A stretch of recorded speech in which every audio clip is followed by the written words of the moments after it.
The only authorized Ford and Toyota dealership serving the Cayman Islands. Seaboard Marine. With over 35 shipping ports, find your shipping solution by calling 949-4977 or visit seaboardmarine.com for competitive rates. Coca-Cola. Available across the Cayman Islands from Tortuga Distributors. Accept no substitutes. Taste the feeling with Coca-Cola. Brand Source Home Gallery. Inspiring luxury. And Fidelity Bank. Fidelity. We're good for you. Also brought to you by Roper's Enterprises. 122 Industrial Way. Products and services for better public health. Green Turtle. Take a ride on the Green Turtle Express today. Download the Green Turtle app. The future of mobile. Saving lives today. The Ministry of Commerce, Planning and Infrastructure, and by West Bay Pharmacy, taking care of your health.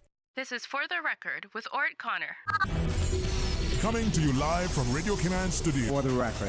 For the record. For the record. Hear from your government officials, independents, and the opposition on issues that matter to you. For the record. Engage in an open dialogue between residents and lawmakers. For the record. For the record. For the record.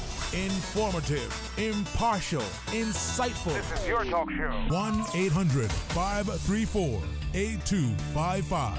Your calls, your input. This is For the Record. And now, your host, Ort Connor. Good morning, O land of soft, fresh breezes and verdant trees so fair. Today is Friday, the 18th day of December 2020. I hope and I trust that everyone had a restful, peaceful evening. Those of you who are on the roads of the Cayman Islands, whether you're a pedestrian, a cyclist, operating any type of vehicle on the roads, we urge you to please be extremely cautious. Ensure that you observe the rules of the road. If you're a pedestrian and if you're walking on the roads, some advice to be given. Rather than walking with traffic, you may want to walk against traffic so that you see the vehicles that are approaching you rather than them coming from behind. So you may want to consider walking on the right-hand side of the road as opposed to walking on the left. If you're walking at night, please wear bright clothing so that you can be seen. And those of you who are more informed and more serious about it, you may also want to wear some reflective apparatus or clothing as well, with you. If you're a cyclist, remember that cyclists are allowed to ride two abreast, but it doesn't mean that you have to ride two abreast.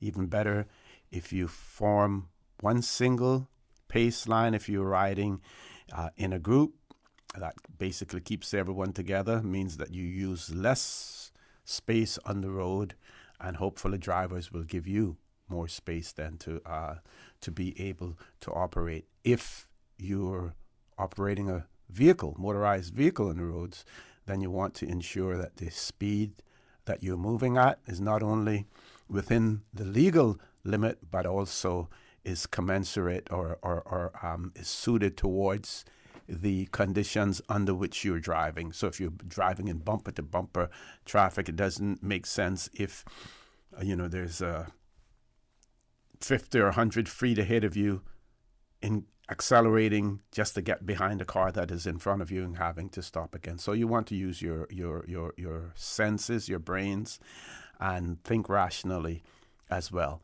Because by doing all of these things, then the life that you save may be your own. Traffic on the roads of the Cayman Islands is going to be busy this time of the year. All sorts of things happening, people out there, Christmas parties, whatever. And unfortunately, as much as the authorities and individuals may call upon people to not drive and drink, we know it's going to happen. And so it is extremely important for you to be as cautious as possible. On the COVID-19 testing front, the Chief Medical Officer, Dr. John Lee, reports that of 352 COVID-19 tests that were carried out since the last that was reported on the Wednesday, the 16th of December, two were positive. Yeah. The individuals are asymptomatic travelers who return positive test results following routine screening. They will remain in isolation until considered recovered.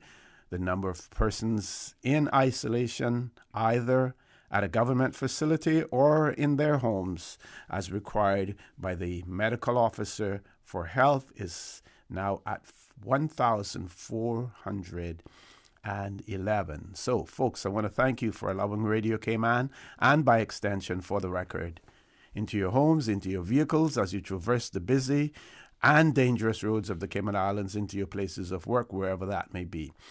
As you know, For the Record is a show produced by the staff and management of Radio Cayman, and it is geared towards keeping you abreast of issues as they arise and play out on the local, regional, and international scene. I am your host, Art Connor, and you're welcome to join me every Monday, Wednesday, and Friday from 7:30 a.m. until 10 a.m.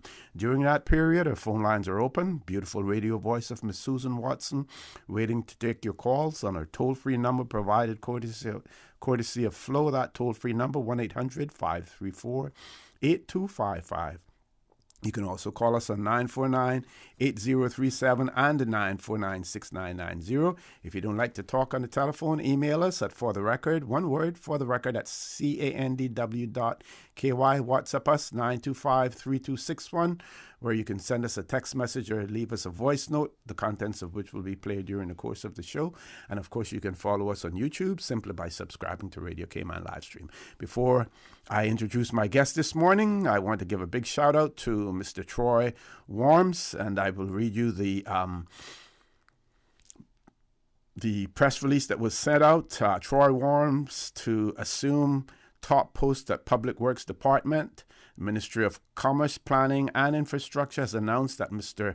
Troy Worms will assume the top position as Director Acting at the Public Works Department effective January 2021. Mr. Worms will be responsible for planning, controlling, and directing the operations of PWD's divisions, sections, and units to ensure the provision of comprehensive, high-quality services in a cost-effective and timely manner. As director, he will also be responsible for continuing the department's strong focus on the training and development of Caymanian employees by implementing robust succession planning and other opportunities for them to progress. Mr. Worms is currently director of the Facilities Management Department, which administers and oversees the operations of the Government Administration Building. He was appointed to the position in 2015 and has led his office in firmly establishing a reputation for providing excellent service and achieving Cayman Islands government's highest annual engagement survey index of 90% in 2019. Goes on to say that during his early career, Mr. Worms worked with the Public Works Department, where he gained extensive experience managing the administrative as well as the technical aspects of projects, including dealing with contractors, budgets, and staff. He has held several positions in the civil service, including assistant engineer, technical assistant, assistant construction manager, deputy facilities manager, facilities manager, and head of department. Mr. Worm holds a postgraduate certificate in public administration from the University of Liverpool, a Bachelor's of Science degree in construction management, and an Associate of Science degree in architectural building engineering technology from the New England Institute of Technology. He has also completed studies in electrical and technology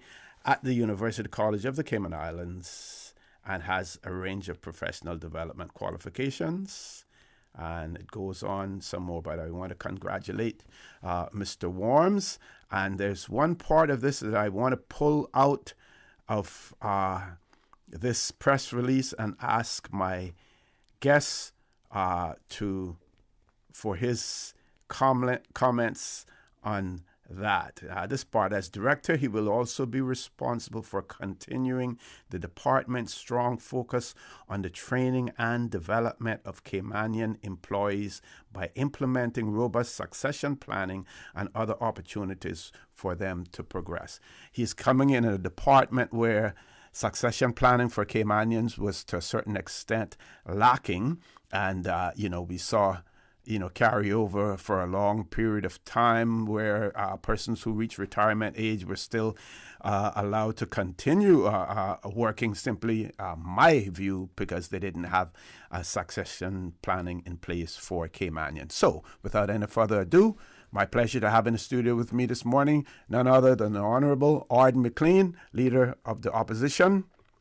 Mr. McLean, good morning, sir. Welcome back to For the Record on our final show for the year. Good morning, O.C., and good morning to the rest of the Cayman Islands. First of all, let me wish everybody a Merry Christmas and a prosperous New Year, O.C. I believe we didn't get the opportunity in our last sitting to do it because it was late at night and all the whatnot. I encourage people to spend time with their families now over this Christmas because this year has been one of the most devastating for us from an emotional perspective and family separation and whatnot. And I would also encourage people to give generously because, there are still plenty of people out there hurting. People are out of work, and giving is the reason for the season. I believe they would say.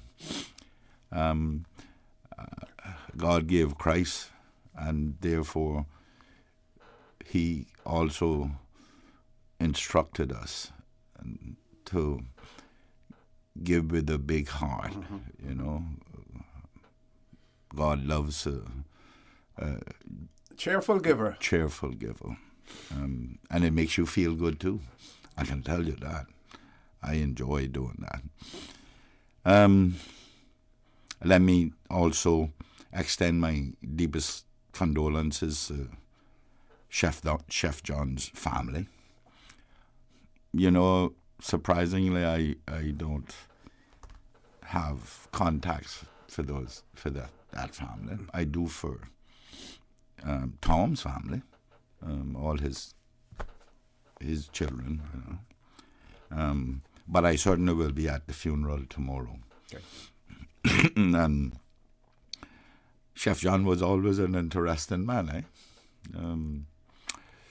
very principled, always outspoken on what he believed in. A good man, a Christian man. Yes. And a very good cook. I see his daughter is now continuing that. And I wish them well, and they must know that while they grieve, they can celebrate as well. And the fact that their father was a good man and he made his contribution to society and humanity. Yeah. Remember the days when he would stop all legislators and give them, and he never once missed an opening of the Legislative Assembly. Every year he was there in the assigned seats that for former members. Yeah, every year he and Mr. Burns Ruddy, they always came to that.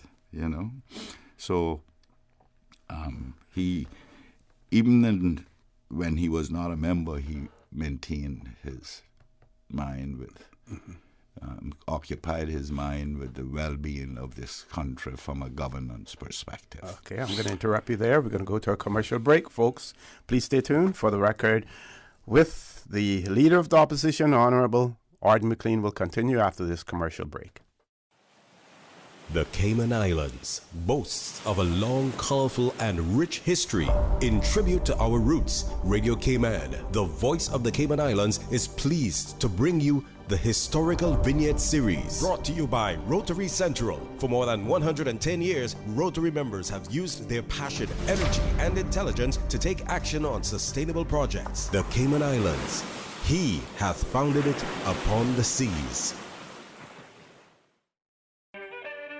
In his letter to the micro-trustees in May of 1839, Mr. Malcolm, who set up the first school in Bontown but received opposition for teaching white and non-whites together, wrote, "The white population have a most inveterate hatred against the blacks, and they have told me that I must erect 2 galleries, one for white and the other for the black children, that I must make a distinction in my school, but I have invariably told them I would not.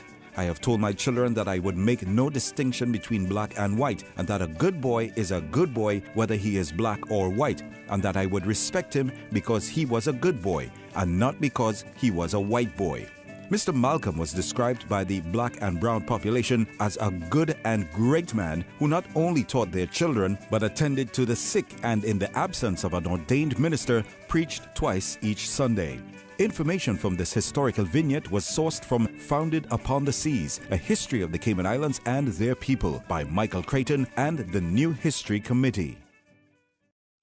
Radio Cayman's Historical Vignettes was brought to you by Rotary Central. For more than 110 years, Rotary members have used their passion, energy, and intelligence to take action on sustainable projects. This Saturday, December 19th in the morning at 10:30 a.m. Children, get ready! It's Rotary Central Christmas Children's Storytime. Georgetown Public Library. Christmas stories galore. Bring out your little people to a wonderful experience. Lots of stories about Christmas here and Christmas there. Entertainment, refreshments, presents, loads of excitement. Your Christmas appointment this Saturday, 10:30 a.m. The Rotary Central Christmas Storytime, Georgetown Public Library in the heart of town. Fun, excitement, food, drink, stories, and more stories. Christmas is here. Rotary opens opportunities. Green Turtle. Modern solutions to get you through the new normal. Download the Green Turtle app now and top up yours or a loved one's phone with any mobile carrier in any destination. Home delivery of laptops, tablets, phones, accessories, and iTunes and major online retailer gift cards. And now, home deliveries of groceries and courier service. Guaranteed delivery within 2 hours from 9 a.m. to 3 p.m. Visit their list of products at greenturtle.ky or download the Green Turtle app today. Green Turtle is not only the future of mobile, but today it can help save a life. Take a ride on the Green Turtle Express today. Download the Green Turtle app, the future of mobile, saving lives today. Did you know the third most important factor for customer retention is cleanliness? With 95% of shoppers saying exterior appliance influences where they decide to shop. Keep your business clean with Roper's Janitorial. From offices to restaurants, interior and exterior, walls to rugs and flooring. Roper's cleans it all, including 24-hour emergency service. Roper's Janitorial, 949-2511 or email janitorial@ropers.ky. Dress your business for success with Roper's Janitorial. We make your business shine. 949-2511. Roper's, providing products and services for better public health. Hi, I'm remodeling our bathroom. I have a few questions. Sure. What are some ideas to make my bathroom feel larger? How do I know if I'm picking the right vanity? How do I choose a new toilet or a new countertop? Also, the lighting is terrible. Can I put a window or a skylight? And do I really need an exhaust fan? You've come to the right place. At Brand Source, we custom design kitchen and baths, and our talented design team can help answer your questions. Whether you're looking for a modern, functional family bathroom or a luxurious personal retreat, we'll help create that beautiful space that makes your home yours. And if you're in a rush for a new look and have a limited budget, our ready-to-install bathroom vanities, built with solid wood and countertops of the finest materials, are a quick and easy remodeling solution. For the very best in custom-designed kitchens and baths, visit Brand Source Home Gallery on Dorsey Drive, Industrial Park, Cayman's Kitchen and Bath Center. Thinking of getting a hybrid but don't know much about them? Vamped Motors has lots of great reasons why you should choose the new Toyota CHR Hybrid for a new ride. Hybrids save fuel, run cleaner, reduce CO2 emissions, and even recharge their batteries while being driven, so you don't ever have to worry about plugging them in. Plus, the CHR Hybrid is reliable, providing up to 1 million kilometers on the same battery and engine. And its sporty subcompact SUV look makes it fun as well as economical to drive. So stop by Vamped Motors to treat yourself this Christmas to a new fuel-efficient, eco-friendly Toyota CHR, starting from $31,900 while stock lasts. Happy holidays from all of us at Vamped Motors on Walkers Road. No, man. My bills seem huge again, and I don't know what to do about it. I gotta look some help. We can help. The Ministry of Commerce, Planning and Infrastructure has teamed up with CUC to give you the chance to win a home energy makeover worth up to $20,000. Not only will this lower your utility bills, it will increase your home's value. We are also giving away 8 home energy audits worth up to $1,900 each. Open to all homeowners in Grand Cayman. Entry is now open via www.energy.gov.ky/competition. Proudly sponsored by CEL Cooling, Mitsubishi, Foam Pros, Cooling Pros, and more. Use less, save more. Enter today. System 1 loaded. 1-800-534-8255. What is on your mind when it comes to the government, independence, and the opposition? Issues that matter to you. 1-800-534-8255. Waiting to hear from you. For the Record. This is For the Record with Ort Connor.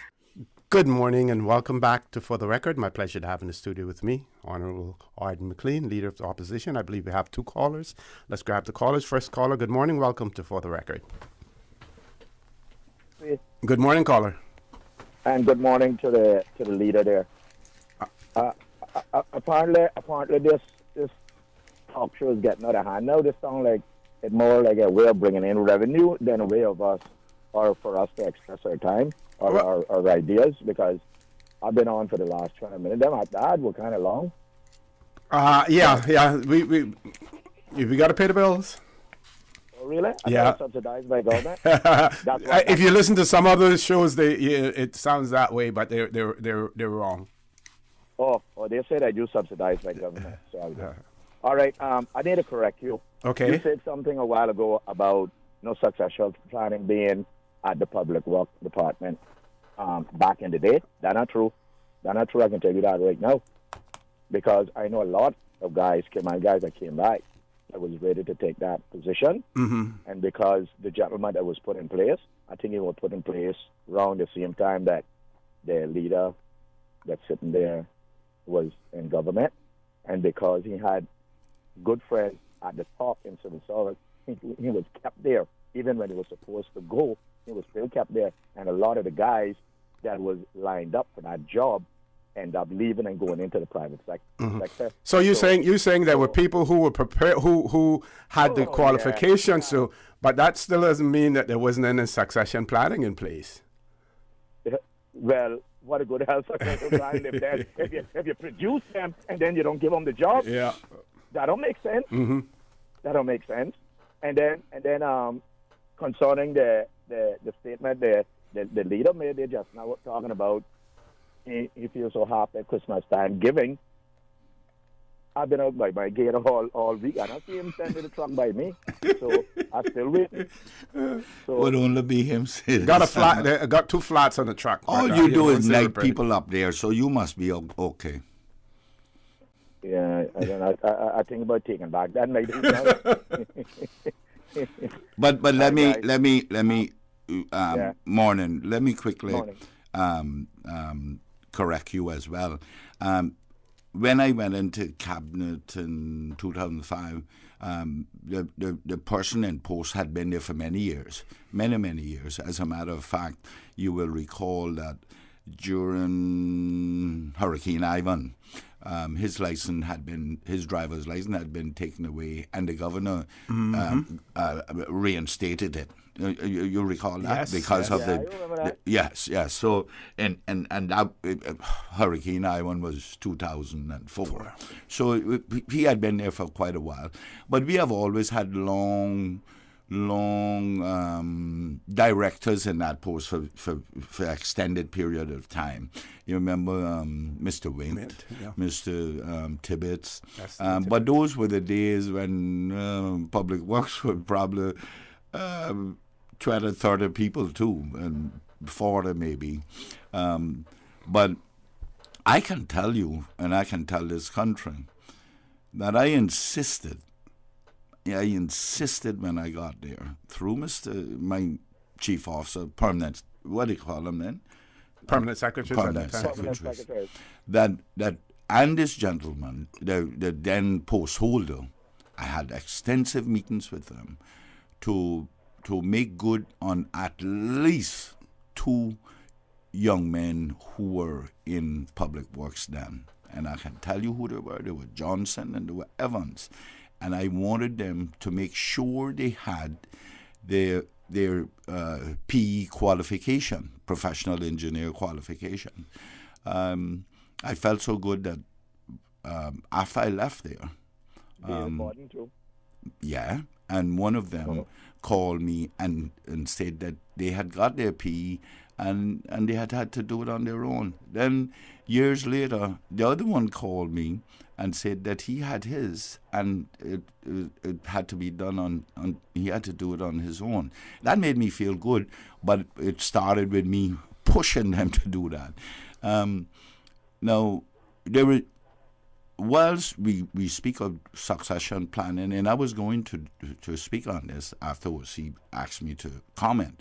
Once we purport to have succession planning in government, we still then turn around and say that the post has to be advertised. That's not succession planning. No. That's not succession planning. You pick That's 2 or what 3 it people. Don't make sense. You don't. The reason you pick 1 or 2, more than 1, in any department is you don't know what's going to happen. You don't know what the future holds. They could go away from the job. They could get better offer. Anything could happen. God forbid they could pass on. But that's what life brings. But once you have that person who is properly instructed and trained on what is going on in that department, who is better suited to run that department?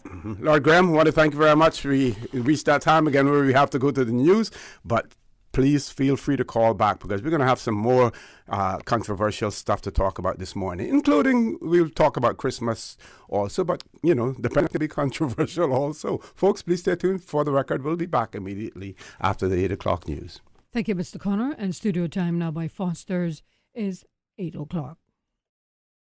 A twice as nice Christmas at Foster's is ending soon. Hurry in store to win and give by purchasing any specially marked product for your chance to win one of 15 prizes worth $750 each and our major prize of free groceries for a year. Plus, each winner will be able to give to a local charity of their choice. For more info, visit fosters.ky.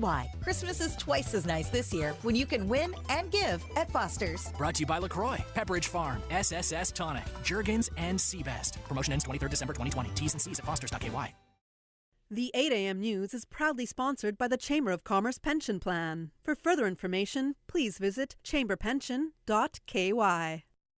The Cayman Islands Chamber of Commerce Pension Plan. We're here for you. Are you aware of the performance of your pension plan? The Chamber of Commerce Pension Plan provides quarterly fund fact sheets for our members to stay informed with the plan's performance. For the year ended August 31st, various life cycle funds provided returns between 9.2% and 16.5%, and our all-in expense ratio is currently the lowest it's ever been, a record low at 0.72%. Visit chamberpension.ky to review our fund fact sheets. You can see the performance as far back as 10 years. Remember that pensions are a longer-term investment strategy. Focus on the long term rather than the short-term returns. The Cayman Islands Chamber of Commerce Pension Plan continues to perform for you. Your voice, your choice for today's biggest news. Radio Cayman, the voice of the Cayman Islands.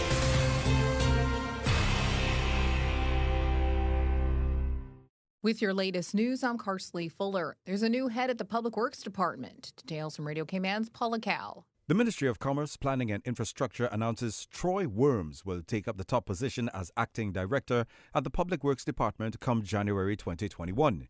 In his new role, Mr. Worms will be responsible for planning, controlling and directing the operations of Public Works Department's divisions, sections and units to ensure the provision of comprehensive, high-quality services in a cost-effective and timely manner. He will also be responsible for continuing the department's strong focus on the training and development of Caymanian employees by implementing robust succession planning and other opportunities for them to progress. Currently, Mr. Worms is the director of the Facilities Management Department, which administers and oversees the operations of the Government Administration Building. He was appointed to the position in 2015 and has led his office in firmly establishing a reputation for providing excellent service and achieving Cayman Islands government's highest annual engagement survey index of 90% in 2019. In commenting on his new role, Mr. Worms says he looks forward to building upon already strong relationships to support the public's work development, furthering staff training, professional development, providing the best outcomes, customer experience, and simply to make the lives of those we serve better. For Radio Cayman News, I'm Paul Akal. There are several activities and programs for students taking place between January 4th and 15th. This follows from the Minister of Education's announcement that many activities will be put in place to engage children and young people during the extended Christmas break. The scheduled programs and activities range from one-day events to two-week camps and cater to children above the ages of 4. Dependent on the need, transportation may be provided for some activities. For registration information, head to gov.ky/all-news. Term 2 for government schools doesn't start until January 18th. Now with a check of international news, here's the BBC, which will take us out of the newscast. I'm Carsley Fuller from Radio Cayman's newsroom. BBC News with Jerry Smith. Hundreds of Nigerian schoolboys who were abducted a week ago have arrived back in their home state, Katsina. They were taken by bus to a government building in the state capital. The boys appeared before television cameras, barefoot and clutching blankets. They were freed in neighbouring Zamfara state on Thursday. The circumstances of their release remain unclear. The former president of Burundi, Pierre Bouyoya, has died in Paris after contracting the coronavirus. He was 71. Mr. Bouyoya was recently sentenced in his absence to life in prison for the murder of his successor, Melchior Ndadaye. Reports coming in from Afghanistan say at least 15 people have been killed by an explosion at a religious ceremony. The Interior Ministry said the blast took place in a village in Ghazni province. The UN has warned of a worsening humanitarian crisis in northern Mozambique, where an Islamist insurgency has forced more than 400,000 people from their homes. During a visit to Cabo Delgado, a senior UN official blamed terrorism, but she also referred to inequality in the region. Sony has removed one of the most eagerly anticipated video games of the year from its PlayStation Store, days after its release. Customers complained that Cyberpunk 2077 was riddled with technical glitches. The EU's chief Brexit negotiator says the moment of truth has arrived if a deal is to be struck before transition period expires at the end of the year. Michel Barnier told the European Parliament he couldn't predict whether there would be a deal. Heavy snowfall is continuing to cause travel chaos in Japan. Hundreds of vehicles remain stuck on a main road in Niigata Prefecture. One driver said he was trapped for 40 hours. BBC News. The 8 a.m. news is proudly sponsored by the Chamber of Commerce Pension Plan. For further information, please visit chamberpension.ky. On behalf of the Board of Trustees of the Cayman Islands Chamber of Commerce Pension Plan, we share our warmest wishes for the holiday season and a happy new year. Thank you for your continued support in business. We look forward to serving you in the upcoming year. For information as it happens, follow us on our social media channels, Facebook, LinkedIn, and Instagram, and visit our website, chamberpension.ky. The Cayman Islands Chamber of Commerce Pension Plan. We're here for you. Stay in touch with Radio Cayman for the latest in news and information. Follow Radio Cayman on social media, Facebook, Instagram, Twitter. Download the Radio Cayman app or log on to our website, www.radiocayman.gov.ky. Radio Cayman, your voice, your choice, your radio. Kirk Freeport's $40,000 Christmas sweepstakes is back. Spend $100 on your favorite Kirk Freeport store, and you could win one of 3 $5,000 cash prizes or one of 5 $1,000 cash prizes. All purchases of $100 before noon on Christmas Eve qualify for all remaining prize draws. There will be the annual Rolex watch prize draw on January 4th and loads of other great prizes. Our small boxes give big surprises and a Christmas full of great prizes. Full details on KirkFreeport.com. Merry Christmas from everyone at Kirk Freeport. Do you remember when 2020 was great? I don't think it was... 2020 vision, not the year. Right. Make 2020 great again with Optical Outlook, the new West Bay store now open. With their designer frames and sunglasses, eye health has never looked so good. Call 746-2020 and book your eye exam today at Caymanian Village and now at Jake Scott Plaza in West Bay, offering premier eye care in Cayman for over 30 years. Come see the difference with Optical Outlook. Park your car this New Year's Eve and ride the Purple Ribbon Bus. It's free. Be safe and drink responsibly. Arrive alive 345. Take the pledge, designate a driver, or ride the Purple Ribbon Bus on New Year's Eve. This message is brought to you by the National Drug Council and Radio Cayman. During these unprecedented times, Radio Cayman, the voice of the Cayman Islands, is pleased to bring you the Cayman Strong Series. The Cayman Strong Series is brought to you by Encourse Cayman. Visit encourse.ky to view a full list of wellness services and their qualified team. Encourse Cayman, health, wellness, and happiness.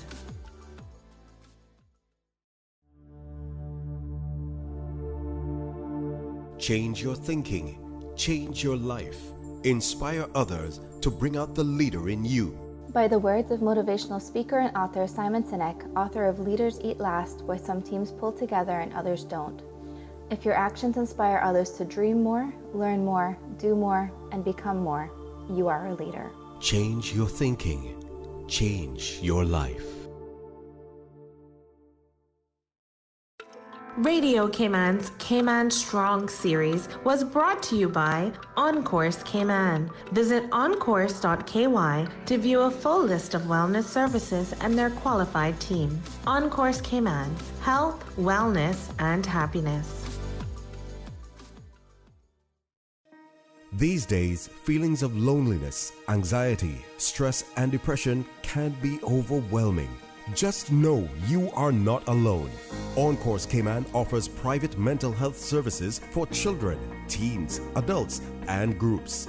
Visit encourse.ky to view a full list of wellness services and their qualified team. Encourse Cayman, health, wellness, and happiness.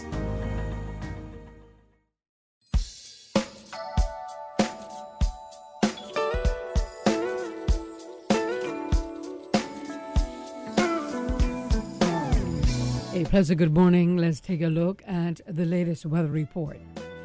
Current temperature is 80 degrees. Relative humidity is 83%. The barometric pressure is 30.06 inches and rising. The wind is north-northeast at 11 knots. Overnight low temperature was 78 degrees. Synopsis indicate fresh northeasterly winds and seas are expected across the Cayman area as a high-pressure system builds over the southeast United States. Radar images show isolated showers in and around the Cayman area moving towards the southwest. Now, the forecast for today and tonight for the Cayman Islands is calling for partly cloudy skies with a 30% chance of showers, and temperatures will be in the mid-80s today and will fall to the low 70s tonight. Winds will be northeast at 15 to 20 knots, and seas will be moderate with wave heights of 3 to 5 feet.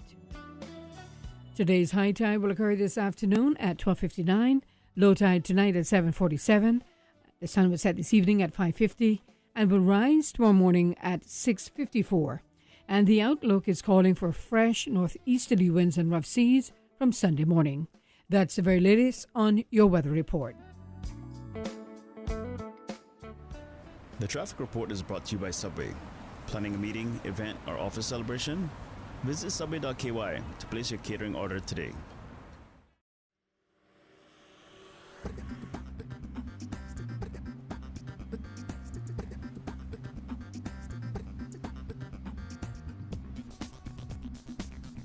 Good morning once again. Let's take a look what's happening on our roads.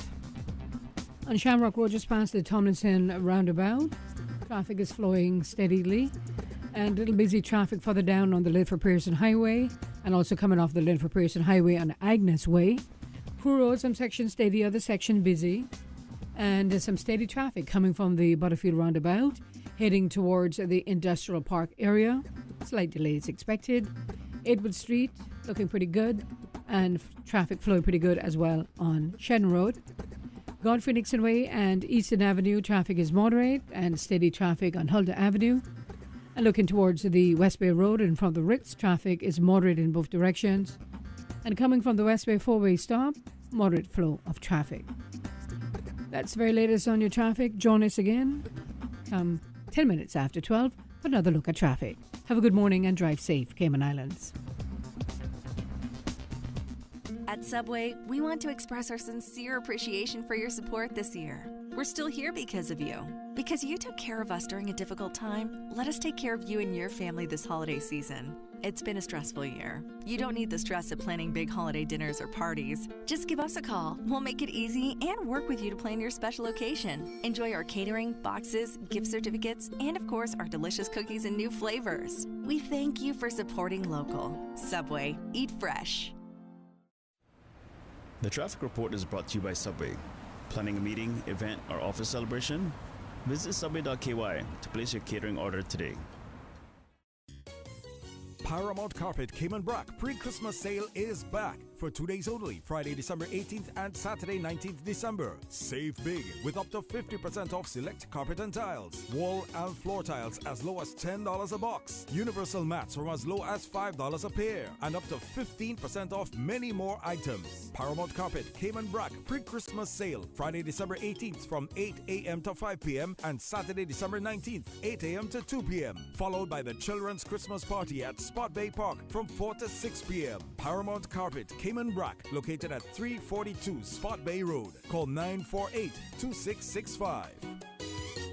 We do a whole lot more than just cover your floor at Paramount Carpet. Attention Caymanians, the registration deadline for the 2021 election has been extended until 20th January 2021. Caymanians turning 18 on or before the May 26 election may register now. In order to vote in the 2021 elections, you must register by 20th January. For more information, visit elections.ky or the elections office at Baytown Office Suites opposite the Wharf Restaurant. For the record, with Ort Connor. Initiating system. For information that matters. For the record, with Ort Connor. Continues right now on Radio Cayman. Good morning and welcome back to For the Record. My pleasure to have in the studio with me the Honorable Arden McLean, Leader of the Opposition. But if you're watching on YouTube, if you're looking, you won't see him at the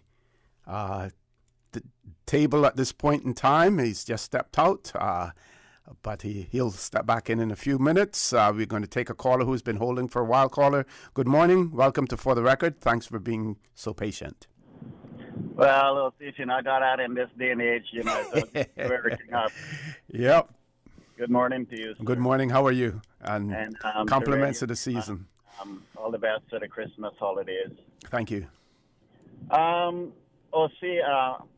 A comment and a question to Mr. McLean, if he comes back in, if I'm still on there. Sure. But, you're all entitled to your opinion, right? Mm-hmm. But I noticed that, some people, don't respect other people's opinion. When you get on there with your opinion, there's always somebody that is willing to attack your opinion. Well, it doesn't really bother me. I don't like it because, like I said about it's entitled.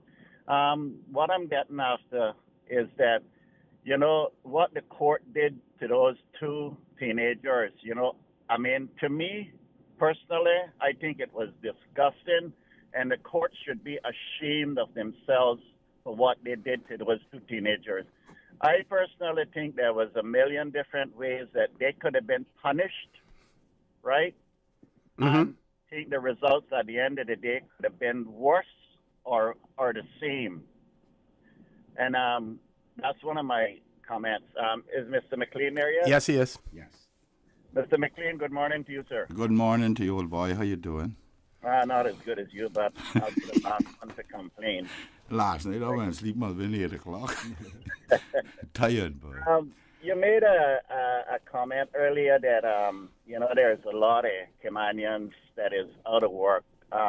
My question to you, Mr. McLean, why is that? Well, Peter, I took the liberty of calling you Peter because I know who it is. What has happened is that there's a certain section of this economy that is not back up yet, and like the tourism industry, and retail industry, service industry, part of the service industry as well. If you go through town, and maybe we don't notice it as now since it has been this way for a few months. But you'll notice that a lot of those shops are closed, and those are dependent upon the tourism, that retail service industry, and those people, in their best days, that industry does not pay a lot of money. It is middle to lower end of the spectrum of payment in this country, of wages in this country. And those people are hurting because they cannot sustain themselves.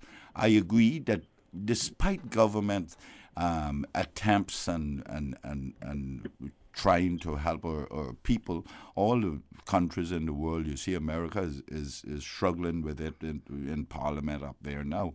But government has stepped up, but that's still not enough, especially during Christmas. That was subsistence living, really, that government provided there. Christmas, everybody wants to have some little thing to do for their family, and especially the ones with young children. He's saying something here. Mr. McLean, it seems to me like in this country, there's no more space in the construction industry for Caymanians. And I don't know why is that. I mean, I know why, right? Because we, over the years, have taught a lot of these people that are in the construction industry today, and we have went, overboard to try to accommodate these people, right? And, I mean, look at the amount of construction work that is going on in this country. And the people that are unemployed, I am sure if they was given a chance, they would go out there and get in the construction industry. But it seems like they are not getting the chance to get out there, and they're not getting the opportunity to get there because of the people that are pretty much controlling the construction industry in this country anymore. Well, that's part of it, but we have ourselves to blame too, because ask yourself the question, who's issuing the work permits to these companies? Yeah, I totally agree with you. See, I mean, you're right, and I always maintain that whatever happens in this country, there's nobody else to blame but us. But Peter, if I may, you know how you and I started in construction. We didn't know anything about it, We didn't know a thing about it. But we had to learn like everybody else. That's right. I was in construction. I started pushing wheelbarrows with cement to serve masons. And so did yourself and all those guys that I know, Richard and all them, all of them, Dawson, they became contractors, they became carpenters, they became masons, but they started at the bottom. So That's the right. opportunity, but the problem is with opportunities now. In those days, people would hire us right out of school. As a matter of fact, I was hired before I left school during summers, and yourself as well. So it's about opportunities, though, and you're right. I believe that more people need to be given opportunities in the different fields. You don't know. You could get one of those guys or ladies in the service industry, and now because of the adverse times, they go into the construction. You don't know they may become a contractor. Because no matter what we say, our stock market just happens to be construction. Yeah. That's it. And we constantly build more to house more, whether it's financial industry or whichever industry. We constantly develop by virtue of construction to service the needs, that is housing needs and office needs and business needs. Yeah. Anything else before you go, caller? Yeah. I'll say, Mr. McLean, the second time in my lifetime living in this country that I have seen this country got to the stage where it actually ran out of concrete.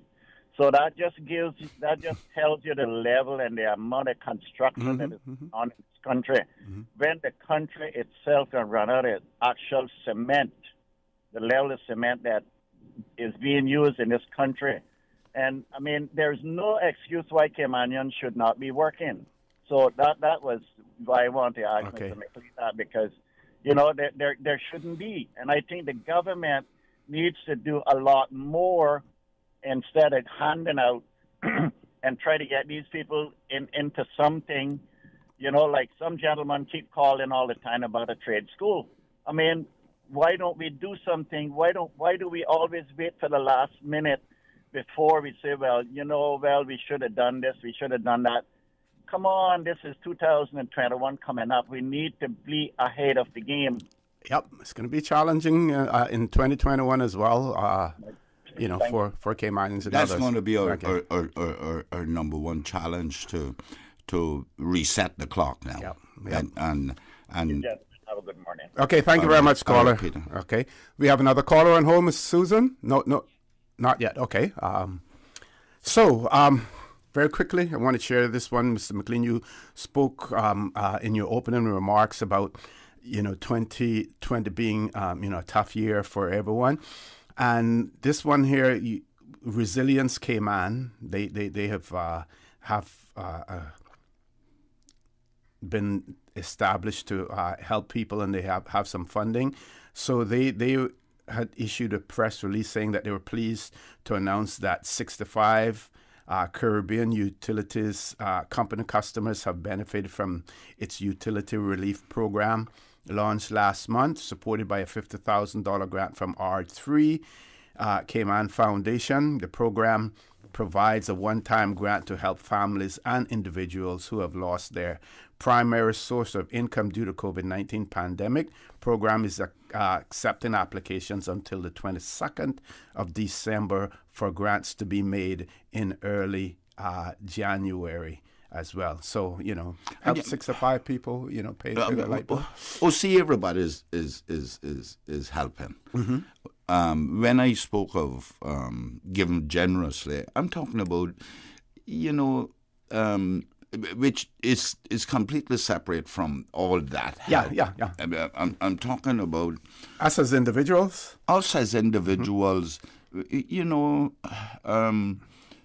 When especially families with young children, single mothers, single fathers, because I know of fathers who are raising their children too. And whilst they can meet their basic demands, they may be meeting their basic demands of paying for the electricity, paying for the food and the likes, through those donations by organizations such as that and government.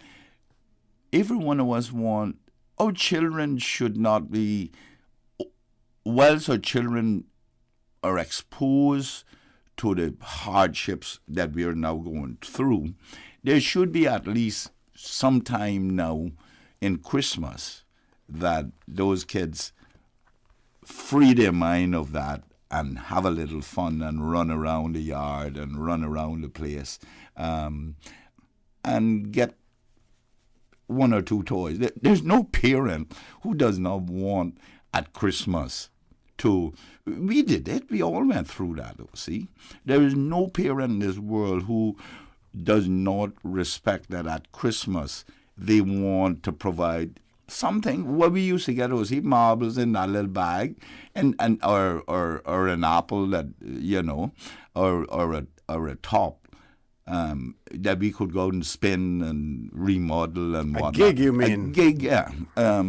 So those are little times. Christmas is the time that kids see that, you know, and those are little things that, and because in under normal circumstances, people would have been buying them long time ago, you know, and hiding them in the ceilings and stuff like that. But because of the hardship, they had difficulties meeting those little wishes that they wanted for their children. Yeah, or even just putting, you know, a good Christmas meal on the table may be a challenge. For some as well. Yeah. Okay, we have 2 callers on hold, but we're going to take a quick commercial break so that when we return, we can accommodate both of those callers. Please stay tuned. For the record, we'll be back shortly. Thinking of getting a hybrid but don't know much about them? Vamped Motors has lots of great reasons why you should choose the new Toyota CHR Hybrid for a new ride. Hybrids save fuel, run cleaner, reduce CO2 emissions, and even recharge their batteries while being driven, so you don't ever have to worry about plugging them in. Plus, the CHR Hybrid is reliable, providing up to 1 million kilometers on the same battery and engine. And its sporty subcompact SUV look makes it fun as well as economical to drive. So stop by Vamped Motors to treat yourself this Christmas to a new fuel-efficient, eco-friendly Toyota CHR, starting from $31,900 while stock lasts. Happy holidays from all of us at Vamped Motors on Walkers Road. Fidelity Bank would like to thank all essential workers. We salute your efforts and thank you for the sacrifices you've made to keep us all safe.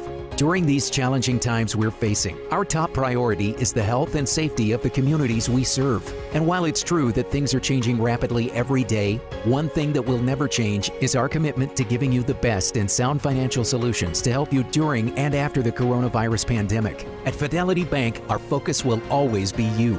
Fidelity, we're good for you. Honey, our fridge has stopped working again. Everything in the freezer is melting. We need to get this repaired right away. I'm calling Brand Source Service. When you need the very best appliance service, call Brand Source Service at 623-5000. Offering service and installation of all brands and models of appliances. Brand Source Service is Cayman's source for appliance parts and repairs, with qualified and experienced technicians and the island's largest stock of appliance parts. Brand Source Service will have your repair completed in a flash. So, whatever the problem is, call the experts at 623-5000. Brand Source Service, Dorsey Drive, Industrial Park. Telephone 623-5000. I grew up in a Canadian village with a general store that had just about anything you could ever need. That's what I'm reminded of every time I go into West Bay Pharmacy. It's not just because it's well stocked with necessities and oddities, but also because it's like our community hub. The staff treat customers like friends. Ron and the team of pharmacists have kept my family patched up and flu-free for years, and there are usually a few good laughs mixed in. They are truly taking care of my health and my family's health. West Bay Pharmacy is the very best of Cayman kind. Cybercrime happens online or through the technology we use every day. Anyone can be a victim of cybercrime, whether you are a young person being bullied or harassed online, or an older person or business who's been scammed out of money or personal data. Cybercrime is an issue that touches all of us. The Cayman Islands government has therefore created an online resource to help keep you cyber safe in an ever-changing world. In online situations, it is better to be cyber safe than sorry. Learn now to protect yourself against cybercrime. Visit gov.ky/cybersafe. Radio Cayman News. The islands could see the first shipment of COVID-19 vaccines in the first week of the new year. They immunize several thousand people. This is the first time in the Cayman Islands that we will be holding parliamentary elections. What I have to show you today will put Cayman on the map. Something that we can be really proud of, our coat of arms, and now the whole world is going to see it. Radio Cayman, your voice, your choice for today's biggest news. System 1 loaded. 1-800-534-8255. What is on your mind when it comes to the government, independence, and the opposition? Issues that matter to you. 1-800-534-8255. Waiting to hear from you. For the Record. This is For the Record with Ort Connor. Good morning. Welcome back to For the Record. We have 2 callers on hold, so we want to remind each caller that there's someone queued up behind you as well. First caller, good morning. Welcome to For the Record. Thanks for being so patient. Good morning, OT. Good morning. Hi. Merry Christmas to you and to everyone there in the studio. Is it Mr. Gilbert who's in there? Thank you. No, it's Mr. McLean, Mr. Arden McLean, Honorable Arden McLean, Leader of the Opposition. Morning. Yeah. Merry Christmas to you, sir. Merry Christmas to you, too. This is Eden Hurlston calling from West Bay. I was primarily calling in to clarify some things that Mr. Ahmed, I believe his name is, was talking about on your show on Wednesday about the demonstration that happened last Friday. Okay, yeah. And I do want to touch on what I was just listening to you all talk about on the radio with what is happening in the development industry, in the tourism industry, and the economic crisis that we're now feeling on the tail end of in the middle of Go right ahead. Going on. So I work in the tourism industry, and I basically want to encourage every single Caymanian out there in every single industry to do your part to Caymanize your industry. And I don't mean this in a hyper-aggressive way. I mean this in a way that we have let down 2 generations of Caymanians by steering them in to be accountants and lawyers and leaving everything else by the backside. Why we don't have a world-famous teaching program, why we don't have a world-famous chef school, why we don't have a world-famous trade school, why we don't have a arts academy with all the incredible talent we have on this island.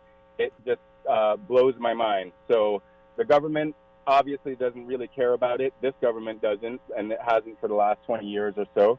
But the people are doing it. So my brother is doing a lot in water sports to help to unite Caymanians on that front. I'm doing the small part that I can in the entertainment world, and in the tourism world, we're trying to work toward that. Okay. And I'm encouraging any Caymanian in any sector to get Caymanians involved in your sector, and let's train each other. Let's get together with one another. Let's unify, and let's make sure we empower our people for the betterment of our future generations here, because it is up to us, the people. Excellent advice.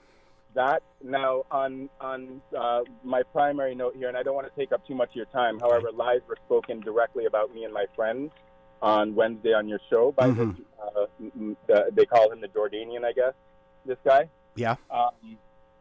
And so he was talking about how LGBTQ Cubans were hired by Johan Moxham and Ezard Miller to populate this protest or whatever. Your show is called For the Record, so I am going on the record to say that I've listened a number of times to the spot that he put on because I recorded it and listened back. I saw the picture that he was passing around his WhatsApp or whatever. Almost everything he said was a lie. There was a demonstration across from Parliament on Friday. I think that's pretty much the only thing that he stated that was factually true. It was organized by Caymanian women. Tara Ebanks is a primary organizer. Yes. Carolina Fejera, who is worked for the Red Cross, was a primary organizer as well. But Tara was the backbone of this. A proud, smart, very capable Caymanian woman. Okay. Yep. I just simply did grunt work. I have a truck, so I was able to carry signs there and whatnot, and lend what little advice I have. There were many Caymanians there. It was not organized by politicians. It was put on by the people, right? Because the politicians aren't helping us.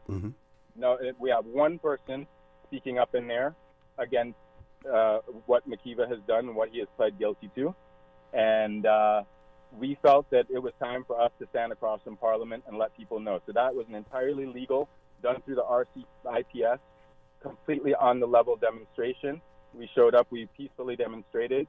The pictures that he was passing around that he claimed was 2 Cuban refugees because he mistook what happened on Sandy's live stream when she was covering the event were myself, Eden Hurlston, who, my grandmother was born in Pedro Castle. My grandfather helped build the gold field in Simboko.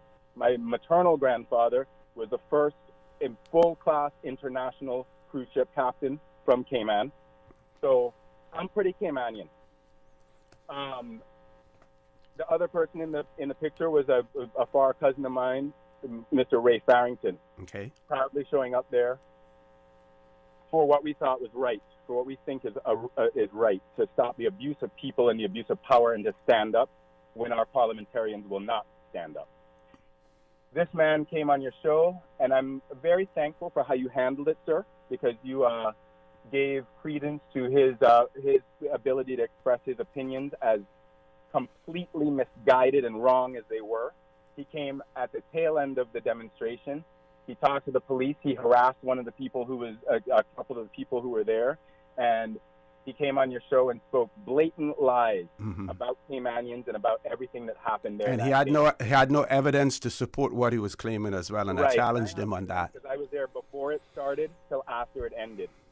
Okay? Yep. And what we wanted on that day, it was very simple. We want to stop the abuse of people and the abuse of power.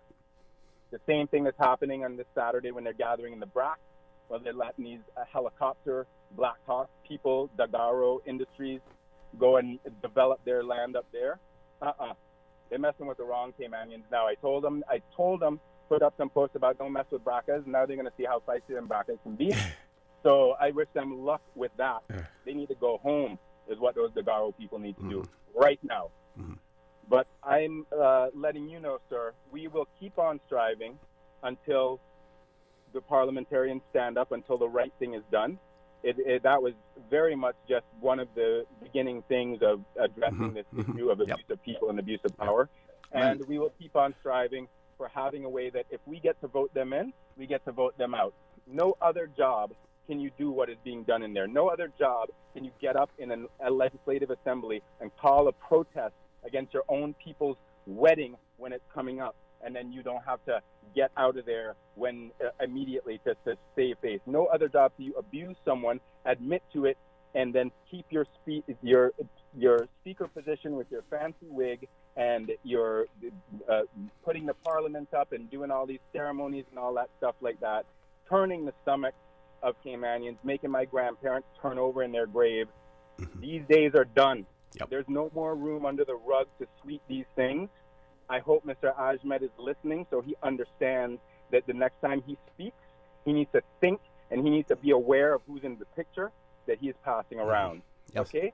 Caymanians is done taking this from our elected employees. Hold them accountable. Hold them accountable. Okay? We elect you and we hire you with our vote. We need a job description. We want a progress report as you're going along. And if you're not doing your job, we need the ability to get out of there. Because right now, we are feeling it. This Christmas is not the same for people in the tourism industry and other industries that are well affected as it is for other people who have been able to keep their $15,000 plus salary each month. It's not the same. And we're talking about, we're going to send away 180 teachers so they might have a chance to bring back COVID or stay in their home countries and disrupt the systems that are going on. And while the tourism industry has to stay here because we're in lockdown because we want to keep our island safe. And I'm not in favor of a ad hoc, crazy opening up of borders just to make sure that my family gets to eat. I want us to be safe. I want our elders to be safe. I want our island to be safe. Okay, Carter.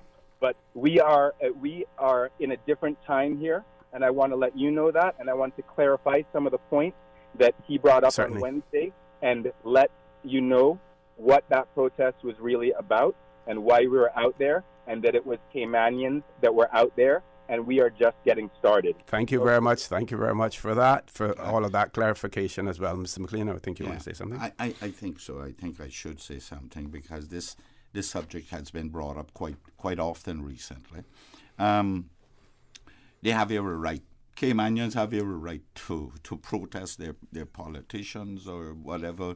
They feel aggrieved by the governance of their country in particular, and I believe I welcome that because it shows that they are involved and they are conscious of what is going on. Me, for one, I welcome it, but he accused this person of not telling the truth. I cannot say that he did not tell the truth, but he has his facts a little skewed when he says that no politician is standing up. I did that, and I want this country to know that.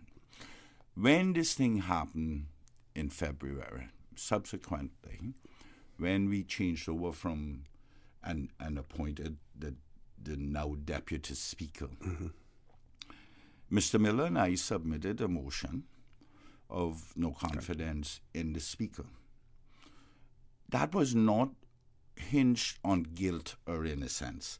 It was about maintaining the sanctity and respect and dignity of that chair. The government,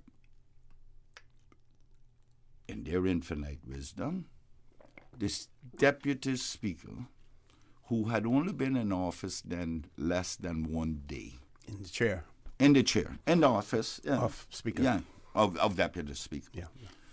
Rejected my motion and said it was sub judice because the case was in court. I disagreed with that because sub judice rule applies to jurors, not to law. In the case of summary court, it's law. It's based on law. Without jurors, that is. It's all based on law, but it's judged with one judge, with one magistrate. I objected to that. However, the precedent had been set then. Therefore, that case is still in court. So everybody is now calling on the opposition to do something. The opposition can do very little. Nothing at this stage. In any parliament, this is so.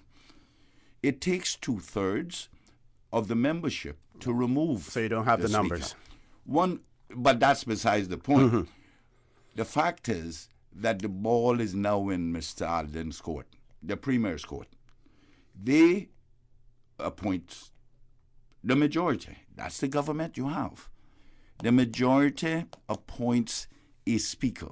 Well, the majority will appoint. The whole legislature or the whole parliament will appoint. Some will vote for, some will vote but against. The majority will carry at the end of the day. That's what I'm saying, the majority appoints.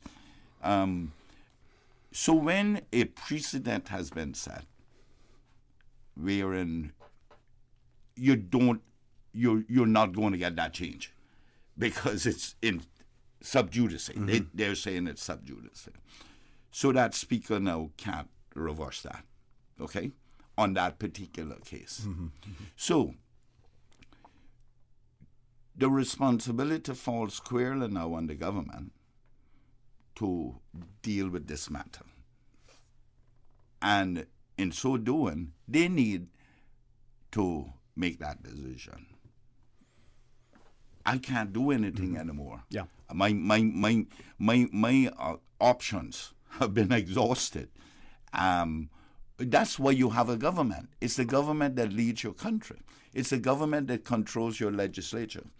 The opposition merely makes suggestions, and government, who's in the majority, accepts or don't accept, because they are now running the country. They are now governing the people.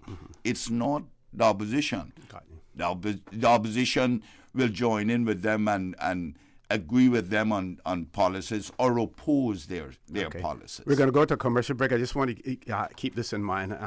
When we come back, we still have another call, but when we return at some point in time, I want you to think about, I would ask you the question, I'll ask it now, whether or not it would be unparliamentary to, in your debate or at any point in time in the Legislative Assembly, in the Parliament, despite not having a motion being brought, a motion of no confidence, for any member of Parliament to say to the Speaker, who is in the chair now, we feel that you should not be in that chair. We feel that you should be resigned. Would that be unparliamentary? Would you be named or whatever for that? Folks, taking a commercial break. We have 2 callers on hold. When we return, we will take the calls, and Mr. McLean will answer my question later on. Please stay tuned. For the record, we'll be back shortly. Green Turtle. Modern solutions to get you through the new normal. Download the Green Turtle app now and top up yours or a loved one's phone with any mobile carrier in any destination. Home delivery of laptops, tablets, phones, accessories, and iTunes and major online retailer gift cards. And now, home deliveries of groceries and courier service. Guaranteed delivery within 2 hours from 9 a.m. to 3 p.m. Visit their list of products at greenturtle.ky or download the Green Turtle app today. Green Turtle is not only the future of mobile, but today it can help save a life. Take a ride on the Green Turtle Express today. Download the Green Turtle app. The future of mobile, saving lives today. No, man. My bills seem huge again, and I don't know what to do about it. I gotta look some help. We can help. The Ministry of Commerce, Planning and Infrastructure has teamed up with CUC to give you the chance to win a home energy makeover worth up to $20,000. Not only will this lower your utility bills, it will increase your home's value. We are also giving away 8 home energy audits worth up to $1,900 each. Open to all homeowners in Grand Cayman. Entry is now open via www.energy.gov.ky/competition. Proudly sponsored by CEL Cooling, Mitsubishi, Phone Pros, Cooling Pros, and more. Use less, save more. Enter today. Hi, I'm remodeling our bathroom. I have a few questions. Sure. What are some ideas to make my bathroom feel larger? How do I know if I'm picking the right vanity? How do I choose a new toilet or a new countertop? Also, the lighting is terrible. Can I put a window or a skylight? And do I really need an exhaust fan? You've come to the right place. At Brand Source, we custom design kitchen and baths, and our talented design team can help answer your questions. Whether you're looking for a modern, functional family bathroom or a luxurious personal retreat, we'll help create that beautiful space that makes your home yours. And if you're in a rush for a new look and have a limited budget, our ready-to-install bathroom vanities built with solid wood and countertops of the finest materials are a quick and easy remodeling solution. For the very best in custom-designed kitchens and baths, visit Brand Source Home Gallery on Dorsey Drive, Industrial Park, Cayman's Kitchen and Bath Center. Get ready for Cayman National Dance Company's Retrospective, December 19th at the Harquail Theater. Retrospective is a versatile journey of the company's signature dances and new creations. Tickets are $25 for adults and $15 for children. Available at Audiophile, Bang & Olufsen, Radiance Dance Studio, or simply call 926-1826. Retrospective is sponsored by Burger King, CUC, ARC Directors, Vice Closet, Big Fish, Radio Cayman, and Hurley's Media. The holidays wouldn't be the same without a little boom from Fireworks Limited. Cayman's biggest firework discount megastore is now open behind massive equipment in Industrial Park. Fireworks Limited has a megastore full of new fireworks and offers huge volume discounts. Stock up early and save big with free gifts with every purchase and the biggest variety of products on island. Fireworks Limited is behind Massive in Industrial Park with tons of parking. Open until 6 p.m. every night and 9 p.m. on December 24th, 29th, and 31st. 2021 is almost here, but first there's Christmas. Have you thought about a gift for you? Why not give yourself the gift of learning? Explore new opportunities to grow both professionally and personally. Skills for Life can help. Skills for Life is a government initiative that highlights various training and learning opportunities available for Caymanians to retool, upskill, advance, and access what you need to succeed in the workplace. Want more information? Visit our website, gov.ky/skills for life today. For the record, with Ort Connor. Initiating system. For information that matters. For the record, with Ort Connor. Continues right now on Radio Cayman. Good morning and welcome back to For the Record. My pleasure to have in the studio with me this morning, none other than the Honourable Ard McLean, Leader of the Opposition. I just want to say something to our listeners, to our callers in particular. We only have we have basically 2.5 hours on the show. We have to take that period of time, split that up with commercials because we have to recognize our sponsors, and our sponsors pay for a particular slot in time on the show, and they're expecting to have their commercials run at that point in time. And we try to apportion sufficient time for each caller to express their views. But it is impossible. While I myself would love to continue talking, I realize that I can't do that. So we have to apportion segments for each person. And you as a caller need to understand also that there are people waiting behind you, and you want to be considerate for them. Not simply because it is the Christmas season, but that is something that you would do anyway. You would do that anyway. So we're going to ask you to please be as concise and precise as possible. This way we can accommodate as many of you who wish to call. First caller, good morning. Welcome to For the Record. Good morning. Good morning, sir. How are you? I'm blessed. Truly blessed to be here in Cayman, I tell you. Good morning, Cayman. Good morning, Mr. O.C. Good morning, Mr. Arden. Morning. This is Deal. I know I don't have to tell you that they call gigs again because I think you've been corrected. Yeah, but they used to have, the little pack used to have on the top, though. Yeah, because they were bored. Yes. Okay. But we destroyed them quick. and them red apples. What I was really calling for is a quick little thing. You touched a spot in my heart when you were talking about what we got for Christmas, a gig and so on like that, or a spinning top or apple. I was 7 years old and I got me a pocket knife, and I've been carving things with pocket knives ever since.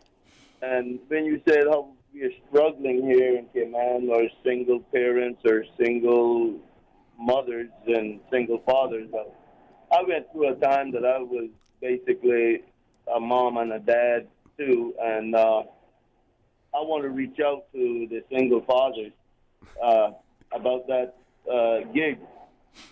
My number is 326-4447. That's 326-GIG. Yes. I have quite a lot of gigs that I've been making and so on, but I want to get some of these gigs in the hands of the children that that really would need them and appreciate them. I'll give away one gig every day till Christmas to a single father here in the island that just called me at 326-4447. I'll try to come and sit with the child so that he can be comfortable with the gig and at least know how to spin it before I leave. That's what I want to do. Because like I said, I was a kid once, and every little gift that I got, I was appreciated back when we didn't get gifts.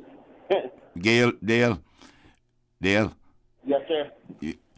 I came to you many years ago, and it was very sentimental for me when I came to you and bought. You remember the set? You have the big one and the little small one on the piece of wood.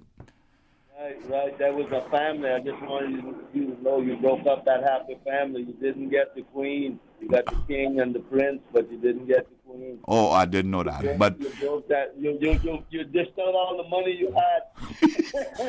but the day we were down by the mango tree at my Uncle Billy's. Right, that's right. Yeah, but I want you to know that is occupies a very prominent place in my house. It sits right alongside a little plaque my sister gave me, which said, my dearly departed sister, which said, if a man does his best, what else is there? And then the picture of my mother and father, and it sits right there. Every time I watch TV, it stares me right in the face, those things. And those are reminders of where I came from and who I am. Mm-hmm. Okay, caller, I want to thank you very much. All the best. And I just want to say also that I have seen your gigs featured on the Old Cayman page on Facebook as well. Yes, sir. Yep. Mm-hmm.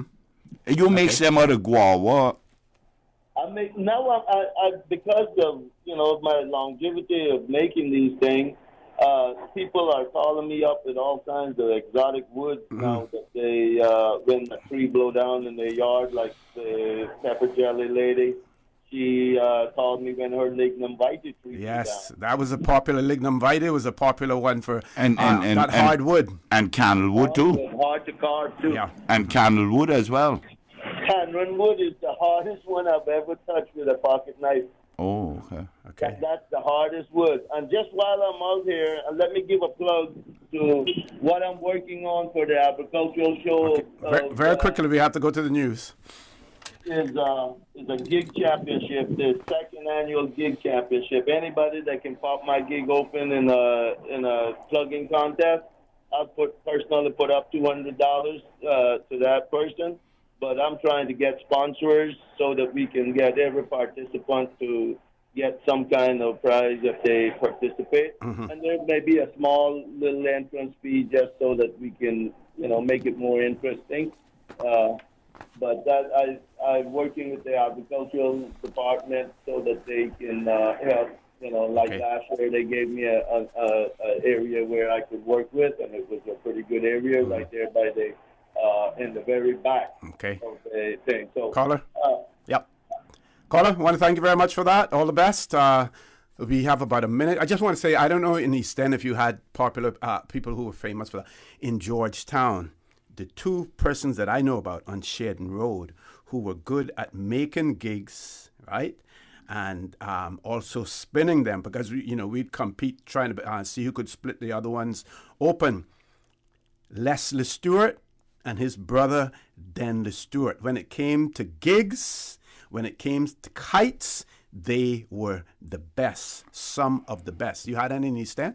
Oh yeah, I mean there were many. All those guys off the cliff, like Robson them. Robson them could do it. The Boddens, Richard Bodden them. They were proficient in this thing, and I don't know what they used to put in them, but we couldn't split them open. And the morning after Christmas or Christmas morning, you're all going out there and making a little circle and seeing which one comes close with your marbles, and then it's gig time. And if you split. I recall I was telling them boys one day that at the morning of Christmas, I had this big old jugger and a gig, and that came in from the States, wherever. Imported anyhow. But they were made out of white pine, so they could split easily. Yeah. And you have to decide how you decide who lays this down first. Is the one that go closest to the middle. Yeah. The one that goes furthest from the middle. Yeah. And I went furthest from the middle because the line hooked up on her and she just hung up on me, And I had to put mine in the middle. Didn't spin her yet. And the plug split her open. And the first gig split her right in two. Okay, good point for us to take our headline news at 9 o'clock. We still have 2 callers on hold. I promise you we will take your calls as soon as we return, so please stay tuned. Community radio with a different appeal. The voice of the people. Security through adversity. Stuck on you. Radio for all time. You're listening to Radio Cayman, the voice of the Cayman Islands. Today's biggest news. Radio Cayman. It's only 2 species that we have here on the island. Your voice, your choice. It is in the best interest of the people of these islands. Local, regional, international. This is Headlines from Radio Cayman's newsroom. Today's biggest news. Government reported the results of 352 COVID-19 tests on Thursday. 2 people came back positive. They were asymptomatic travelers who were tested as part of routine screening. There are currently 1,411 people in isolation. The U.S. Energy Department is the latest agency to confirm it's been breached in what is being described as the worst ever hack on the U.S. government. The department is responsible for managing U.S. nuclear weapons, but said the arsenal security had not been compromised. Tech giant Microsoft also said on Thursday that it had found malicious software in its systems. Many suspect the Russian government is responsible. It has denied any role.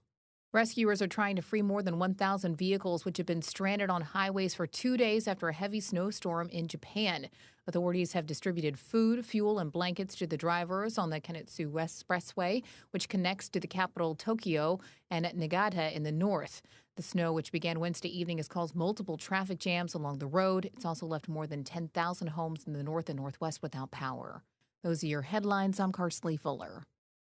For the latest in news and information, follow Radio Cayman on social media, Facebook, Instagram, Twitter. Download the Radio Cayman app or log on to our website, radiocayman.gov.ky. Your voice, your choice, your radio. For the record, with Ort Connor. Initiating system. For information that matters. For the record, with Ort Connor. Continues right now on Radio Cayman. Good morning and welcome back to For the Record. We have 3 callers on hold and I will say no more. First caller, good morning. Welcome to For the Record. Good morning. Good morning. Tried returning your call this morning, but went straight to voicemail. I thought you were early waker or early riser. Listen to me. Don't talk about the phone. I never did understand high tech. Okay. I've forgotten low tech. So I'm in that. Listen, it's terrible. Good morning, Mr. McLean. How are you? Good morning. I am very well. I can't get as far as the march last Friday. I'm still down Dora Bay. Still worried about the poor lawyers. I can't get that far as the march. Okay. But Mr. Arden, if you will say something about those 2 issues, please let me know where the government is because I'm not really understanding. And I want just to say something else. I tried not to stalk Fonzo or the Premier, but I'm still so looking forward to a national holiday for our seafarers, meaning the ones who sail the national bulk. And what the other one, there was the national bulk and Southwell, and I think there was another one too. Navios. Okay, and it was, but I couldn't remember. Then they have the Inagua lines also. Imperial Oil as well. Yeah. Okay, there we go. Charlie, you're not doing so bad. But, Imperial Oil was Canadian, though, they had St. Lawrence and all that. Okay. Mr. McLean, I know you sail too. And I'm not even throwing this at your feet just because of that. I'm throwing that at your feet because you're there this morning. I don't see any reason why. We give platitudes to these elder gentlemen. When we come on, we talk about, we stand on their shoulders and we do this and that. I don't need to hear that. Give them a holiday. I don't know why it is that we can't give them a national, give all you, pardon me, sir, give you all a national holiday. To me, that would be real respect. Don't come out and talk foolishness and go about your business and everybody else live and go in free. Fonzo and Mr. Premier, please, a national holiday for those that I hold so dear, and you all say you do too. Find a way. And Mr. McLean, please let me know what the government doing with the rest. Okay. Happy holidays. All the best to you too, my dear. All the best to you. Next caller. Good morning. Welcome to For the Record. Good morning. Good morning. Morning. I just had to call back. Mr. Arden, I appreciate everything you're saying. I appreciate that you stood up in February for the initial call of no confidence for what had happened. But this whole opposition government thing is just a bunch of excuses to me. We didn't call for opposition to stand up. We called for people who believe in the abuse of power and people to be wrong to stand up. Okay? Absolutely, son. And I support that, and I don't condone them kind of behavior. I don't believe that you do, sir. But what we need right now is walk. There's been too much talk. The government right now is giving concessions of tens and hundreds of millions of dollars in total to billionaire developers, while there are Caymanians out there without jobs being asked to live on $1,000 a month. We have this company developing the top of the brack. We got an energy policy that's about to go in that was written by one of the biggest natural gas providers in the United States, talking about putting an LNG terminal down in Keys Bay because they couldn't get the port in after they spent $11 million trying to stuff that down our throats, and that was stopped by the people, once again, who are still fighting to get our referendum vote that we fought for, and they won't put it on the ballot. And I know that you're going to say, oh, this is all on Alden and this is all on the sitting government and this and that. No, sir. This is on all of us as Caymanians. If no one else will stand up and take responsibility for what is going on, for the fact that our children's future is being threatened and is being sold in this country, I and my friends will stand up and take responsibility for it and do everything we can. And I applaud you, son. I applaud you. That's what... For me, it's my child. I have to look him in the face, and after telling him about his history and his grandparents, I have to make sure that he knows that culture is a verb and that I did everything I could to secure his heritage here. Well, I applaud you. I applaud you for doing it. That is what life is about. And if you do not stand up, then we will be lost. I just recently said in the Legislative Assembly, you know how Hitler tried destroying one whole nation? Wiping out its art, okay? And if you do not stand up and fight for where you came from and maintain that culture, I just fought for Dora's Bay. I just fought for it to take it by compulsory acquisition, which means that the person would be paid. But sometimes the country needs to flex its might to maintain the cultural aspect of the country, or it's going to be lost. Mm-hmm. Caller, I'm going to ask you to wrap up, please. Well, on May 26th, sir, you're gonna see a big flex, that's for sure. I hope Anna's ready, okay? Okay, thank you very much. Okay. All the best for the holidays. Next caller. Caller, good morning. Welcome to For the Record. Good morning. Good morning. How are you? I am very grateful, giving thanks for small mercies. And good morning to you, Mr. McLean. Good morning. I have 3 items. I'll be as quick as I can. The first one is a question. Who would I need to contact to ask them to come and remove the debris that was left by the storm that we had recently? And you don't have to answer me right now, but that's the question. And then the second thing is regarding insurance and claims. I didn't realize until recently that when you submit a claim now for damage caused by storms, that there's a deductible of 3%. And this deductible is calculated on the value of the property, not deducted from the claim itself.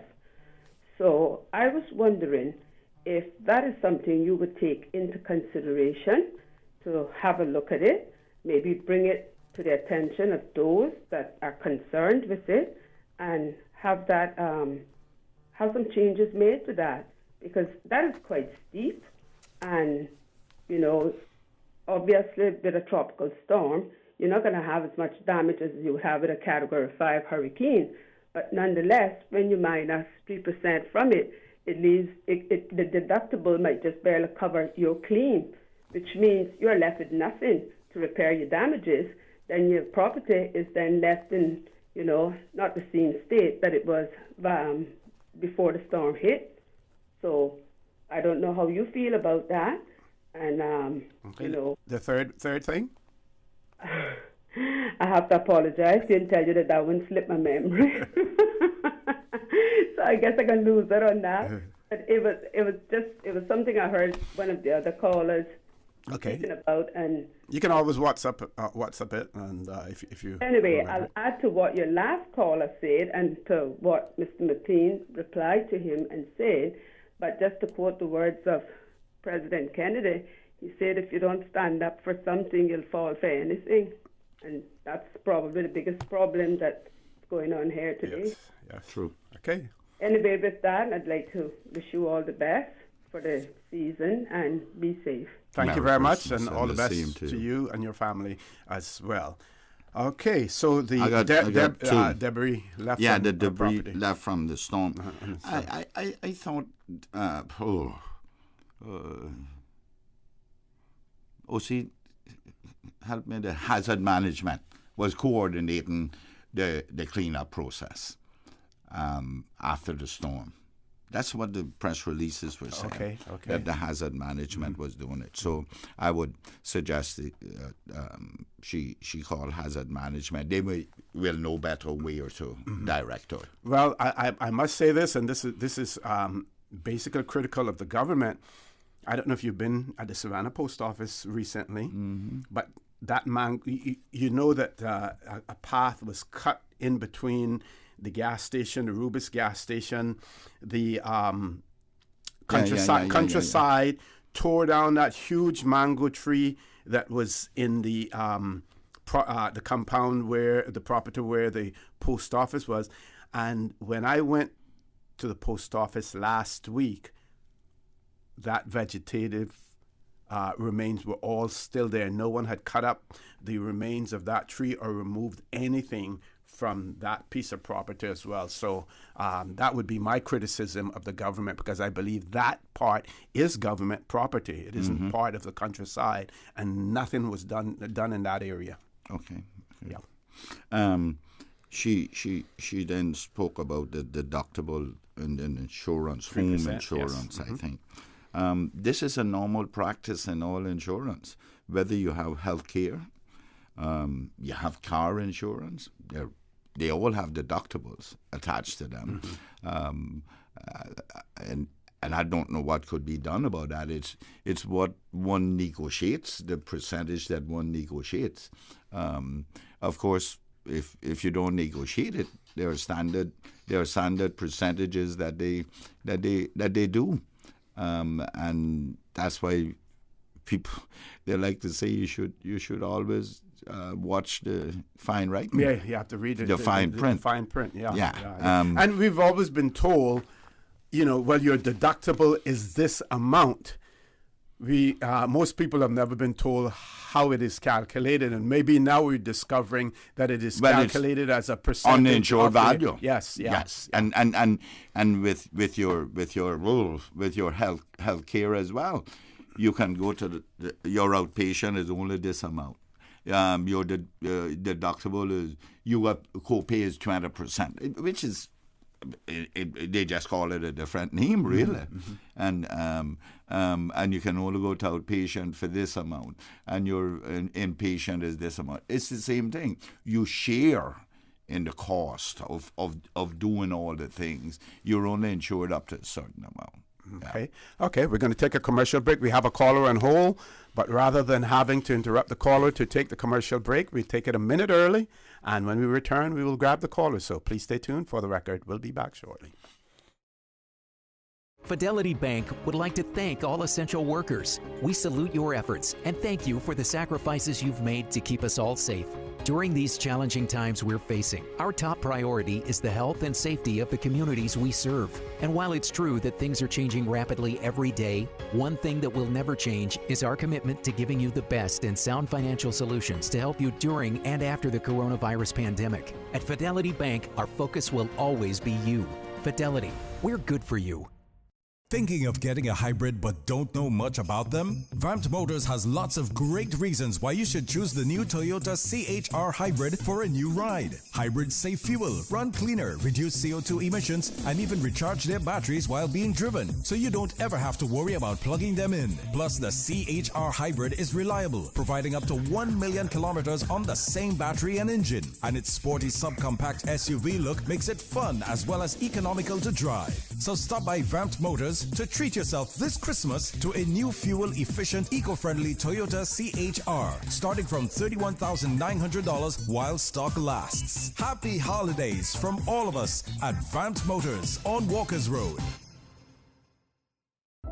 It was a day that changed my life. No words can describe the feelings of seeing my baby boy sick for the first time. The overwhelming feeling of fear to be responsible for his health and happiness became my priority. So I did what any nurturing mother would do when their baby is sick. I took him to get some of the best medicine possible. CTMH Doctors Hospital Pharmacy understands the importance of careful decisions you make every day for your family. Our staff work towards healthcare excellence and providing the most current and up-to-date training with pharmaceutical care, so you can feel confident in knowing that your family is safe with the right medication. At CTMH Doctors Hospital Pharmacy, we take care of your health. This season, Vigoro is stocking something for everyone in our 2 garden centers. Christmas decorations, succulents, ceramics, blooms, orchids, garden sculptures and accessories, mobiles and garden furniture, water fountains and wall art, and even fairies for the little ones. Make it a Vigoro Christmas with a gift that will be treasured forever. Both garden centers will be open on Christmas Eve till 6 p.m. Merry Christmas from Vigoro. It is the season of giving, and there is no better place to shop than Penha, Mac, and Victoria's Secret. Amazing savings on already low prices, and when you sign up for the Penha loyalty card, you get 3% back on all your purchases. And while you shop, enter raffles to win major prizes up to $5,000. Penha, Mac, and Victoria's Secret on 40 Cardinal Avenue in Georgetown. For the record, with Ort Connor. Initiating system. For information that matters. For the record, with Ort Connor. Continues right now on Radio Cayman. Good morning and welcome back to For the Record. The phone lines are hot this morning. We have 2 callers queued up. First caller, good morning. Welcome to For the Record. Thanks for being so patient. Good morning, gentlemen. Hey, good morning, Doc. How are you? Yes, and good morning to Mr. McLean, MP. Morning. For Easton and the leader of the opposition.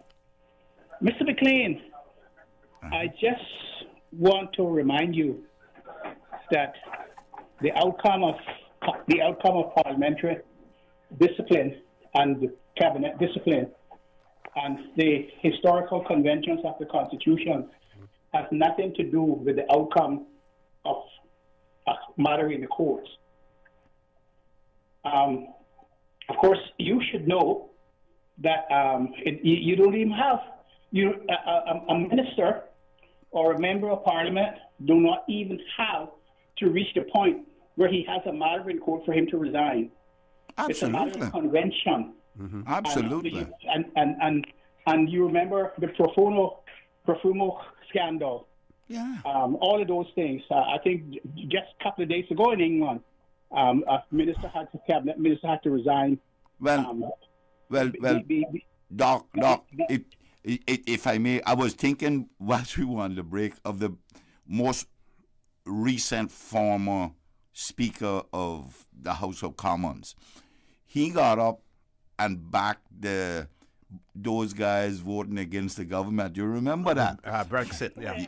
Brexit, on Brexit matter, right?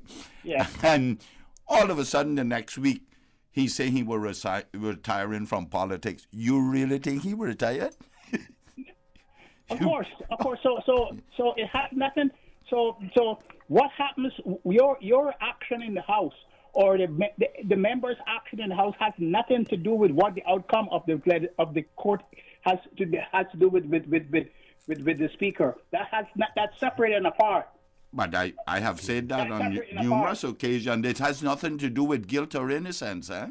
Exactly. And I don't understand why you keep saying it's sub judice. Because it has I did not say that. You said it I did not say that. I did not say that, Doc, and I would respectfully ask that you hear what I say before you say that. I said that the then deputy chair who dealt with my motion said it was sub judice, and I disagreed with them because the rules of sub judice only applies to jury cases, and this was not a jury case. Well, it doesn't apply to anything. It doesn't apply to the discipline of a member of parliament or a cabinet member. That's what I'm trying to say. Okay. But you're saying that I say it does, and yeah. I'm not saying it does because, and I argued also that the rules, our standing orders say that we cannot discuss anything that is sub judice. However, my argument has always been that it's the speaker's, the presiding officer, to say, member, do not go over there because, the rules say you cannot go into those things. Do not venture into that area. It is the presiding officer to rule on those things. That's what I've always believed. Go ahead, Doc. Hello? Yeah, go ahead, Doc. Go ahead. Well, Well, it has nothing. That has nothing to do with the disciplinary action that the House can take against a member. But I've said that. Whether it's in court or not, and sub judice does not. I think it refers to things outside of the legislature, where it is still before Parliament. It has nothing to do with the disciplinary action, the power that the legislators have to discipline one another. I think both of you agree on that. No, Doc. no, I think it has nothing. Sub judice in the context of the legislature, and not and what the rules means that, okay, if there is say we're debating a bill in there on increasing the penalties for importation of ganja, and there are cases in the court on that matter, in that particular arena, then we cannot talk about those and bring them into our debate. That's how sub judice works. But wouldn't it be to a specific incident or a specific case? No, or any case. In general? In general. Okay. General, yeah. All right, go ahead, Doc. And I don't agree. And I don't agree with not bringing a motion, whether you're going to succeed or not, because if you don't bring motion because you're bound to succeed. You bring motion to discuss the matter, and also to educate the public of the reasons why the motion is brought. You don't bring motions because you know you can win or not win. And I thought that's a derelict of duty for the opposition. You don't tell me that is dereliction of my duty, Doctor. Let me explain to you, my friend. I've been in this business 20 years, and if you think I do not know that you don't bring motions to win, you bring motion for the information of the people, because opposition never wins. It's the government who wins. The only time you win is if the government agrees with you with your motion. So don't think that you can tell me that is dereliction of my duty. Let me explain to you what my duty is. My duty is to bring it, and there are precedents set in any legislature. That's how we operate, just like the courts that you serve in. And when a particular motion has been rejected, it says you can't bring it back for 6 months of a similar nature. But when a precedent has been set on an affirmative motion where it concerns a particular member, a precedent has been set, and if it was sub judice, if they ruled on it, the speaker ruled on it then, or the deputy speaker, may I say, the presiding officer of that period, there is nothing to indicate that it will be successful to get on the business paper. Nothing. Absolutely nothing. A precedent has been set. Pardon me? He's asking, has the motion been brought? The motion has not been brought. The ball now is in the government's court. They have to deal with it. It's not the opposition any longer. You don't believe it? How many days have you spent in the Legislative Assembly? I think what Dr. Markfield is saying, has any attempt been made even to get a motion of no confidence started, even though you acknowledge that just getting it on the order paper itself is a challenge. On this particular one. So the substantive speaker cannot rule on this now. Okay. Oh, I see. Because it has already been dealt with. The substantive speaker cannot, because it would be against him. Yeah. Okay. So the deputy speaker now comes forward. The deputy speaker has already made a ruling on this matter. Okay? Yeah. And therefore, that precedent has now been set. Yeah. That's it. That's so don't tell me. Binding. Don't tell me that the one thing I know is that these things I study, and no disrespect to Doc or anyone else.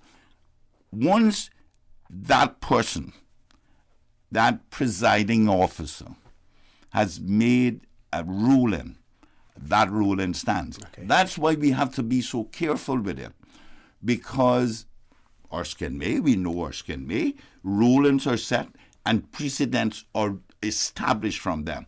Our parliament is no different. Okay. Doc, I want to thank you very much for that. We're going to try to grab another caller before we go to our next commercial break. Caller, good morning. Welcome to For the Record. Yeah, good morning, OC. Hey, good morning. Good morning. How are you? Yeah, pretty good. Nice weather. Yeah, great. Yeah, good morning to your guest or good morning. MP. Yes, OC. How long do I have? About 3 minutes. I can't give you as long a leash as I gave you on Wednesday. I understand that, OC. Yeah. Yeah, OC. Not to take up too much time, but if now you know that seat that I don't want to say no Honorable Makiwa Bush. I even just did it, but I don't mean that no Honorable, because from the time that he was involved with this incident or whatever assault, he knowingly, if he had any sense at all of respect for the women that had that seat or held that seat, hold that seat in times gone by, he would automatically step down from that seat, OC. If he had any self-respect, dignity, or any respect for the country, he would step down. But he don't. You know why he don't? Because of the money. And when I say the money, I mean the money. Because the Cayman Island people deserve better than that, my friend. We deserve better than that. My mom would turn over her grave if she would know that such a person that she used to believe in is in the situation we're in right now. And it shouldn't be having to be no motion. His own dignity or self-respect should allow him to just say, listen, I made a mistake, I'm willing to step down. But no, he don't want to do that. And the reason why he don't want to do that is because of the money, OC. You know that, I know that, the whole world know that. So you're talking about in terms of salary, because when you say step down, relinquish the post all together, or and when you say step down, do you mean resigning his seat as a member of parliament, or simply just as speaker? Yes. Listen, OC, does he have some sort of CBE or something behind his name? Let me or something. I'm not sure. Let me briefly explain what happens here go ahead. In these circumstances, and it's common within all the Commonwealth. I had a very good friend in England who was a member of Parliament, and he was on the FAC. Foreign Affairs Committee. He came here into cabinet. Andrew Rosendale. No, Andrew. No, Andrew. Was the other one. Okay. Yeah, and he from Washington, one of those. Anyway, I've used to visit him often. Anyway, he was caught with in an affair, and he was on the Foreign Affairs Committee. And those investigators up there did that, okay? The next morning, he resigned from the Foreign Affairs Committee without any party intervention, No party intervention. He resigned from the Foreign Affairs Committee and announced that he wasn't running again. That's what happens, okay? And he has faded, gone into the sunset. I'm not telling people what they should do or what their conscience should tell them to do. That's entirely up to them. But certainly there are people in England, the UK, who have not resigned and still run for politics, and the people punish them. Depends on it. Okay, caller, I'm going to cede you back your minute that you lost very quickly. 1 minute. Yes, OC. I mean, come on, OC. You're a sensible guy. You've been part of the government. Arden is part of not the running government, but on opposition. But he's still. He's been on both sides. Yeah, right. Been both sides. I mean, come on, man. What kind of place are we? What kind of house are we? Parliament house we go really run? If that how the young people will feel in the next 10, 15, 20 years that somebody might be connected or want to be in that seat. Okay. Well, I'll let you know my position when we return from the commercial break. I'll let you know exactly what my position is on it as well, even though that may not be important. But everybody's calling on the opposition to do something. Mm-hmm. They got to understand you got to get 2/3 majority, even if the motion could reach the floor. The government is supported, you know. So if people can start calling on the prevailing argument is, that people are saying is, even though, and you have agreed with this because you said it yourself, that even though the motion may fail, getting the issue out there, having it debated, and having members of the Legislative Assembly debate their viewpoints. Some may choose to debate. Some may choose not to debate. How do you get it there? Well, that's what I'm saying. If you get over the hurdle of getting it on the order paper and getting it. I agree with you. Yeah. But the fact is, you remember Ballantyne? Yeah. You remember how we removed him? Yeah. How it was? A vote of no confidence. How was it? I don't remember. It was conducted by the government. Mm-hmm. Okay? Yeah. So, and the government needed the opposition to join so they could get the 2/3 majority. Always say the government will have its way, the opposition can have its say. That's time for us to take a commercial break. Folks, please stay tuned. For the record, we'll be back shortly. It's time to buy smart. It's time to buy Ropers. Find everything for your home and kitchen at low prices at Ropers, your neighborhood store. Value, integrity.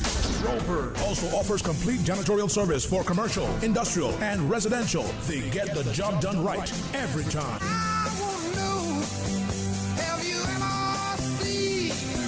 122 Industrial Way, 949-2511, or email janitorial@ropers.ky.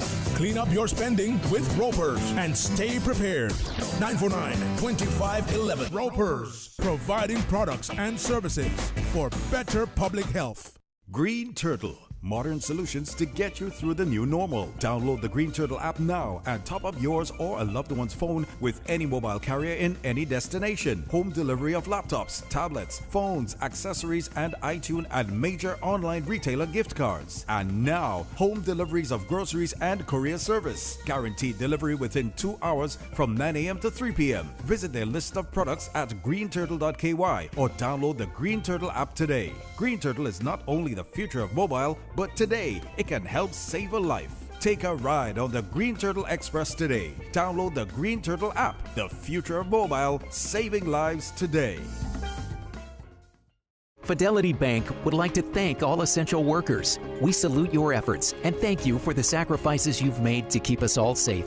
During these challenging times we're facing, our top priority is the health and safety of the communities we serve. And while it's true that things are changing rapidly every day, one thing that will never change is our commitment to giving you the best and sound financial solutions to help you during and after the coronavirus pandemic. At Fidelity Bank, our focus will always be you. Fidelity, we're good for you. Do you remember when 2020 was great? I don't think it was... 2020 vision, not the year. Right. Make 2020 great again with Optical Outlook, the new West Bay store now open. With their designer frames and sunglasses, eye health has never looked so good. Call 746-2020 and book your eye exam today at Caymanian Village and now at Jake Scott Plaza in West Bay, offering premier eye care in Cayman for over 30 years. Come see the difference with Optical Outlook. The Ministry of Health and Public Health would like to wish the residents of the Cayman Islands a joyous and safe holiday season. We know getting together with our families and friends is part of the holidays we all look forward to as we gather to celebrate. Remember, continue to practice proper hygiene measures to protect you and your loved ones from COVID-19. In the spirit of giving, help us continue to protect the elderly and vulnerable in our community. Happy holidays, Cayman. It is still recommended that you wear a mask, wash your hands, or sanitize regularly, as well as keep a 3 to 6 feet distance from people outside of your household. To learn more, visit www.explore/coronavirus. For the Record with Ort Connor. Initiating system. For information that matter. For the Record with Ort Connor. Continues right now on Radio Cayman. Good morning and welcome back to For the Record. I'm going to change the tone for a second here. One of our listeners has written and said a big thank you to Miss Cara Coe. Miss Cara Coe for her professionalism and humanity to people who are in quarantine. And I'm going to repeat that. A big thank you to Miss Cara Coe, who works for the government. You would have heard her on Celebrate Cayman. She's involved in Celebrate Cayman Cabinet Office as well. And they want to thank her for her professionalism and humanity to people who are in quarantine, COVID-19 quarantine. So I want to thank him for that. Very quickly, we have two callers, but before we go there, I just want to point out what my viewpoint is on this whole issue with the speaker. I see three major players in this, not including the courts. Number one, the members of the Legislative Assembly, all the members of the Legislative Assembly, that is, includes the government as well as the opposition, the speaker himself, and the constituency in West Bay that is responsible for electing their representative. We have heard Mr. McLean speak about the constraints as far as the Parliament is concerned, the constraints there in terms of what the opposition can do. He cannot necessarily speak, for the government, but he certainly can tell you, and he has told you what the government can do as well. When it comes to the speaker, that individual can take into consideration their personal circumstances, their influence on the particular institution, which is the speakership, and the effect any action or inaction may have on that particular position currently and in the future. The third, the constituency which represents that member of Parliament. They will have their say come the 26th it is of May 2021. They will decide who their representative is. They will decide whether or not that representative who they will elect represents the morals, the aspirations, and whatever else of that particular constituency. Those are my views on it. Neutral, but giving you all of the facts. Let's go to the callers. First caller, good morning. Welcome to For the Record. Good morning. Good morning, sir. How are you? Good morning. Fine, Mr. Moderator. Well put. Your position is well articulated. I give you an A. Thank you very much, Professor, sir. Thank you. You have an A. Thank you. But permit me to say that this whole incident is regrettable, and indeed it would be a moot point had the legislators adopted standards in public life.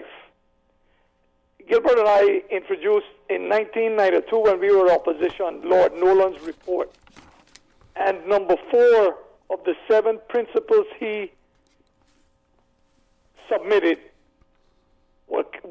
number 4 was captioned accountability, and it reads, holders of public life are accountable for their decisions and actions to the public and must submit themselves to whatever scrutiny is appropriate for their office.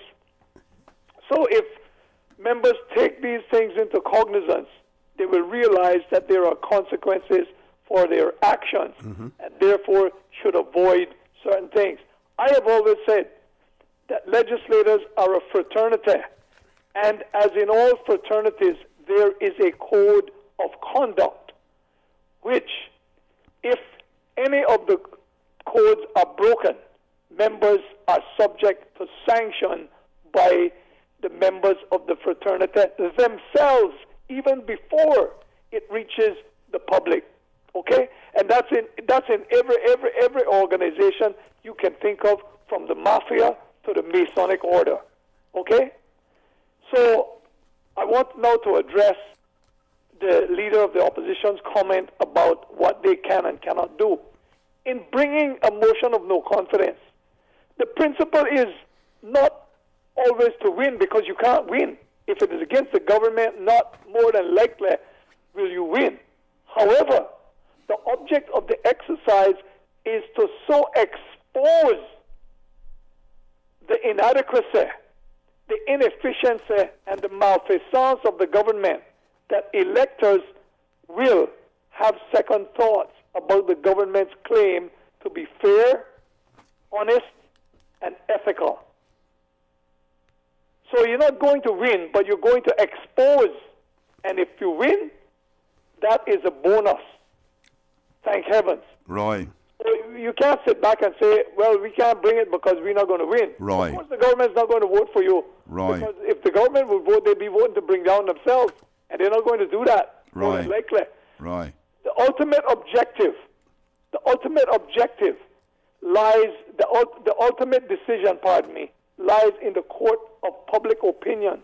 The people who are listening to those debates and hear and say, boy, what they're saying is the truth, you know. I can agree with that. Even although they don't have the majority, I am supportive of what they are trying to do. And I agree that the ultimate responsibility, as Dr. McField said, does not lie with the court in this instance. It lies among the members themselves to express dissent, and object to what they see as a serious and significant trespass. You know, for years I was a member of the football fraternity, and in football we have an expression that says bringing the game into ill repute. Any conduct which brings the game into ill repute, it could be by the best player, a trespass by the best player in the world. It could be Lionel Messi or Ronaldo or Kylian Mbappe, any of those that does something that brings the game of football into ill repute is subject to sanction. And this, by the fraternity, football fraternity, and in these instances, it should be no less. The members of Parliament should feel it consequent upon themselves to call out any conduct that will cast a shadow on the fraternity or on the members of Parliament. Thank you very much, sir. Thank you very much for that. All the best to you and your family during the holidays. I need to respond to this. Go ahead. Okay.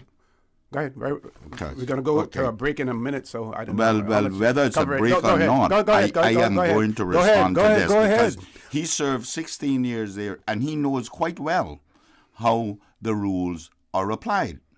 He knows, and I said this earlier when Dr. McField came on, that I understand the object of motions. Yeah. You're not going to win. I have spoken extensively throughout the Caribbean about no confidence motion because I have participated in more than any other member of Parliament. Only a few of us have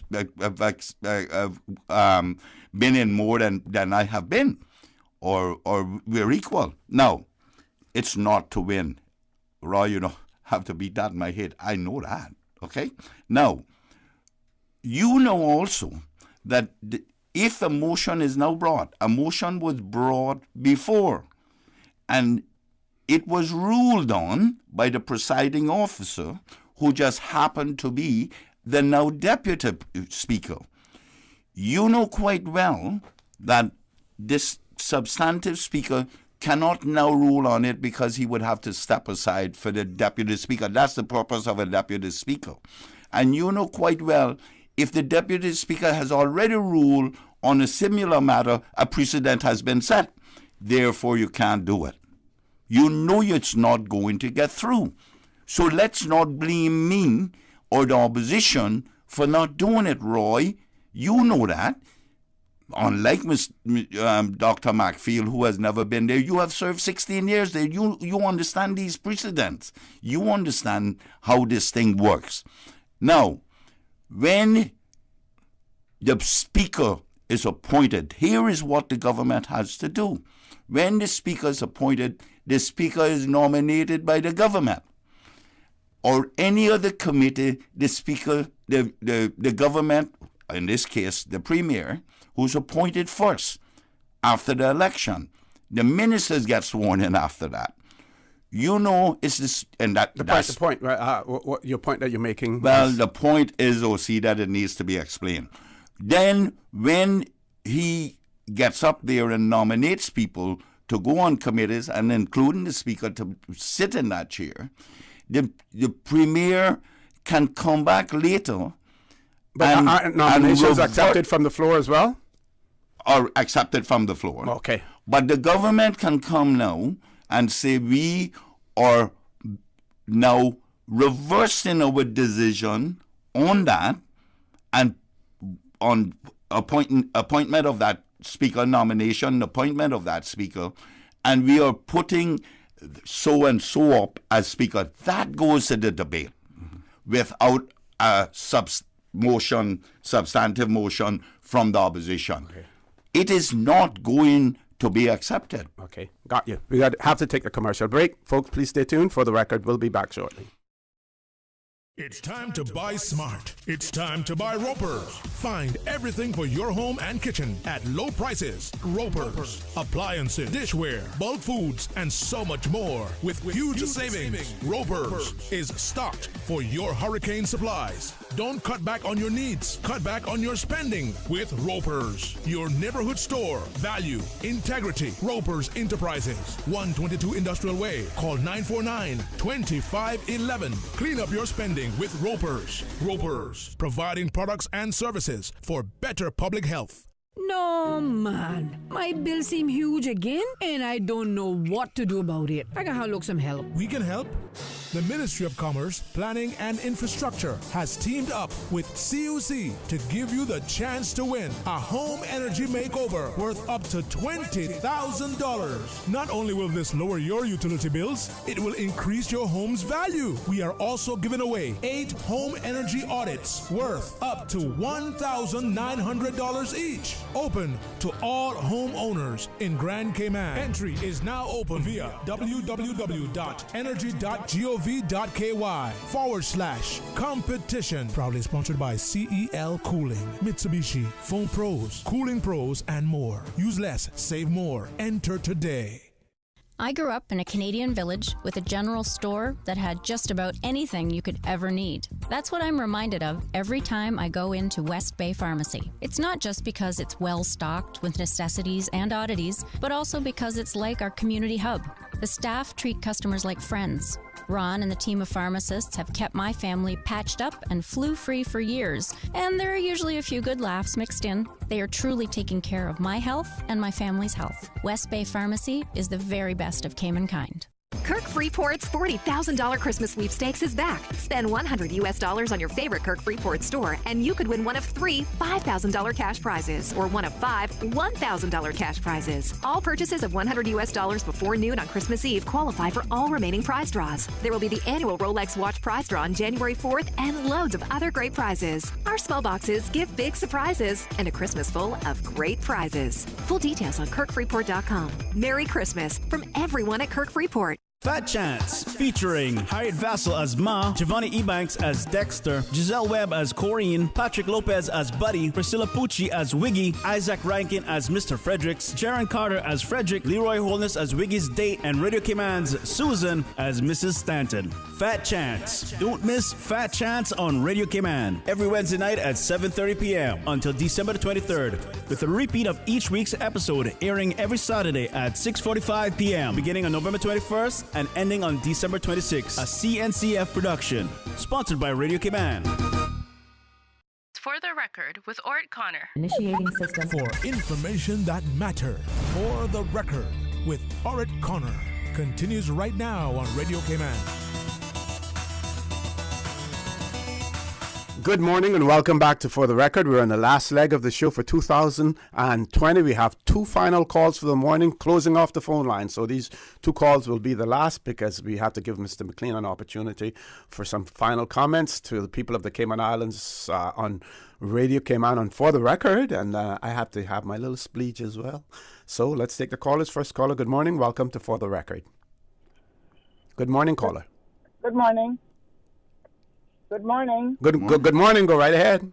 Good morning, Mr. McLean and Mr. Ossie. Good morning. Holidays. Morning. Happy holidays. Thanks. Same to you. Same to you. Yeah. I would like to hit on the Speaker of the House, Mr. McKeever Bush, please. Okay. Go right ahead. Ossie, I just want to say, and Mr. Arden, that whatever this man has done before and probably the future, we have to leave that up and make God solve that problem, because God is above all of us. And I'm not giving that man no right to anything. That man has done some good here. He has messed up here and there. We got people in the house right now that God just as many skeletons as Mr. McKeever Bush has in his closet at home. So what I'm saying is we need to look out for our own Caymanians and try to uplift them instead of making them go to prison and keep the foreigners here doing all of the crimes and all of the greed and so forth, and they can still walk in our businesses on this island, walk the streets, living in nice lavish homes, but yet the Caymanians can't. I just want to say that no man should touch a woman, and a woman should never touch a man. So let's just God and his people in West Bay determine what he will be for the new upcoming election, because he's not the only one in the house that got skeletons. Mm-hmm. I don't give him no right, but he just as much human as anybody else. He needs just as much forgiveness as if it was me or you or Arden or anyone else. We like to throw our own people under the bus too much. We got to try and live decent, because we all got families somewhere in the world, and the majority is right here in the Cayman Islands. We need to stop picking who we want to bring out and throw under the bus, put them in prison, and throw away the key. No, that's what happened to our young people right now. They are not getting no proper education. No, they don't have any sort of instillment, and they're just losing their motivation because of the negativeness, and because we can throw McKeever on the bush. Well, I got thrown John under the bus too. You understand? That is just a pot for cat and bottle for fish. We need to change this mentality that we have here in this island, because if we all is going straight to hell if we don't try to live better. And I just want to say, I don't know big Father McKeever Bush. He is human, and he one of us. I just want to say that this morning. Thank you. Thank you very much. All the best. Well, what we were doing here, we're going through the processes of what can and can be done. Yeah. You know, I mean, I have a lot of time for McKeever Bush too. He has, So do I. his heart has always been in the right place. He fights for his country and stuff like that. But we all make mistakes. All of us make a mistake. There are people who wants to get into this politics who takes their employees' money, deducts it from their pensions, from their wages, and don't put it in the pension, and then use it to drive around and buy fancy cars. I don't know which sin is worse. I don't know. So there are victims all over the place. Victims all over the place, and somebody needs to take care of the victims too. And certainly, you know, I don't have any halo around my head. As a human being, I have my frailties as well. All of us do. But which one is that egregious that we need to deal with it? That must be left up to the courts and the people, i.e. the perpetrators and those who they serve, to make those decisions. Okay. While you have the mic, some final comments for 2021 to your constituents, the people of the Cayman Islands. I just briefly want to go back into one thing, that because the Constitution is like my Bible, I walk with it, and say to Mr. Roy that I agree with him that there's a code of conduct for the legislature should be developed, for legislators should be developed. But and point out that 64 of the Constitution is the only area that we have, and that is if you're so egregious and commit such offenses like dishonesty and get convicted on it, or criminal offense and whatnot, then your time in there is coming to a close unless you win during the appeals. That's the only one that we have. So I want to do that. And if I can just add to that, what one of our listeners said, good morning, says one of the standards in public office, I think, is having simply good manners. That includes not interrupting at a specific time when one is speaking in the middle of a paragraph unnecessarily. I think they're talking about the Legislative Assembly. They should wait at the appropriate time. Children are listening. Well, what happens is that sometimes and I'm guilty of that too, myself at times, but we're all guilty of that. We can look at our own private life when we're talking with our friends and we say, oh, no, don't say that. But yeah, we shouldn't do that. Closing comments? I just want to wish everybody a Merry Christmas and a prosperous New Year, in particular my constituency. And like I said at the beginning, it's important that we embrace each other, we help each other. This is the time of giving. This is the time of celebration of life, and the celebration of the birth of Christ. And our Constitution is, even in our Constitution, we have been designated in our preamble, which you voted for in 2009, that we are a Christian country. And I encourage you to embrace that. And the Christian country means it is a given country. It is a sharing country. Okay. And I wish everyone a Merry Christmas and a prosperous New Year. Thank you very much. One of our listeners has reminded me also that John Nixon,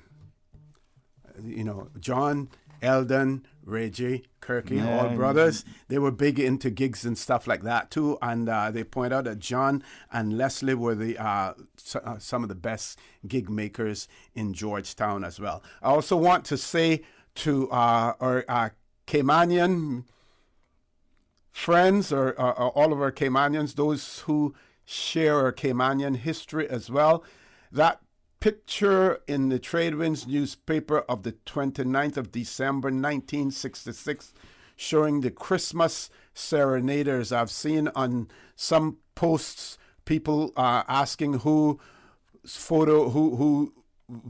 this person, who's that person. So in that particular photograph, for the guitarist on that march was Elon Pars and Mr. Sheffler Miles. The drummers were Kaislyn Seymour, Bo Weevil, Mr. Burley Miles, and Mr. Clyde Seymour. Those persons on the harmonicas were Edgington Miles and Calvin Ramon. On the maracas were Michael Johnson and Ivan MacPhail. And the leader of the band that year, 1966, was Clarence Rivers.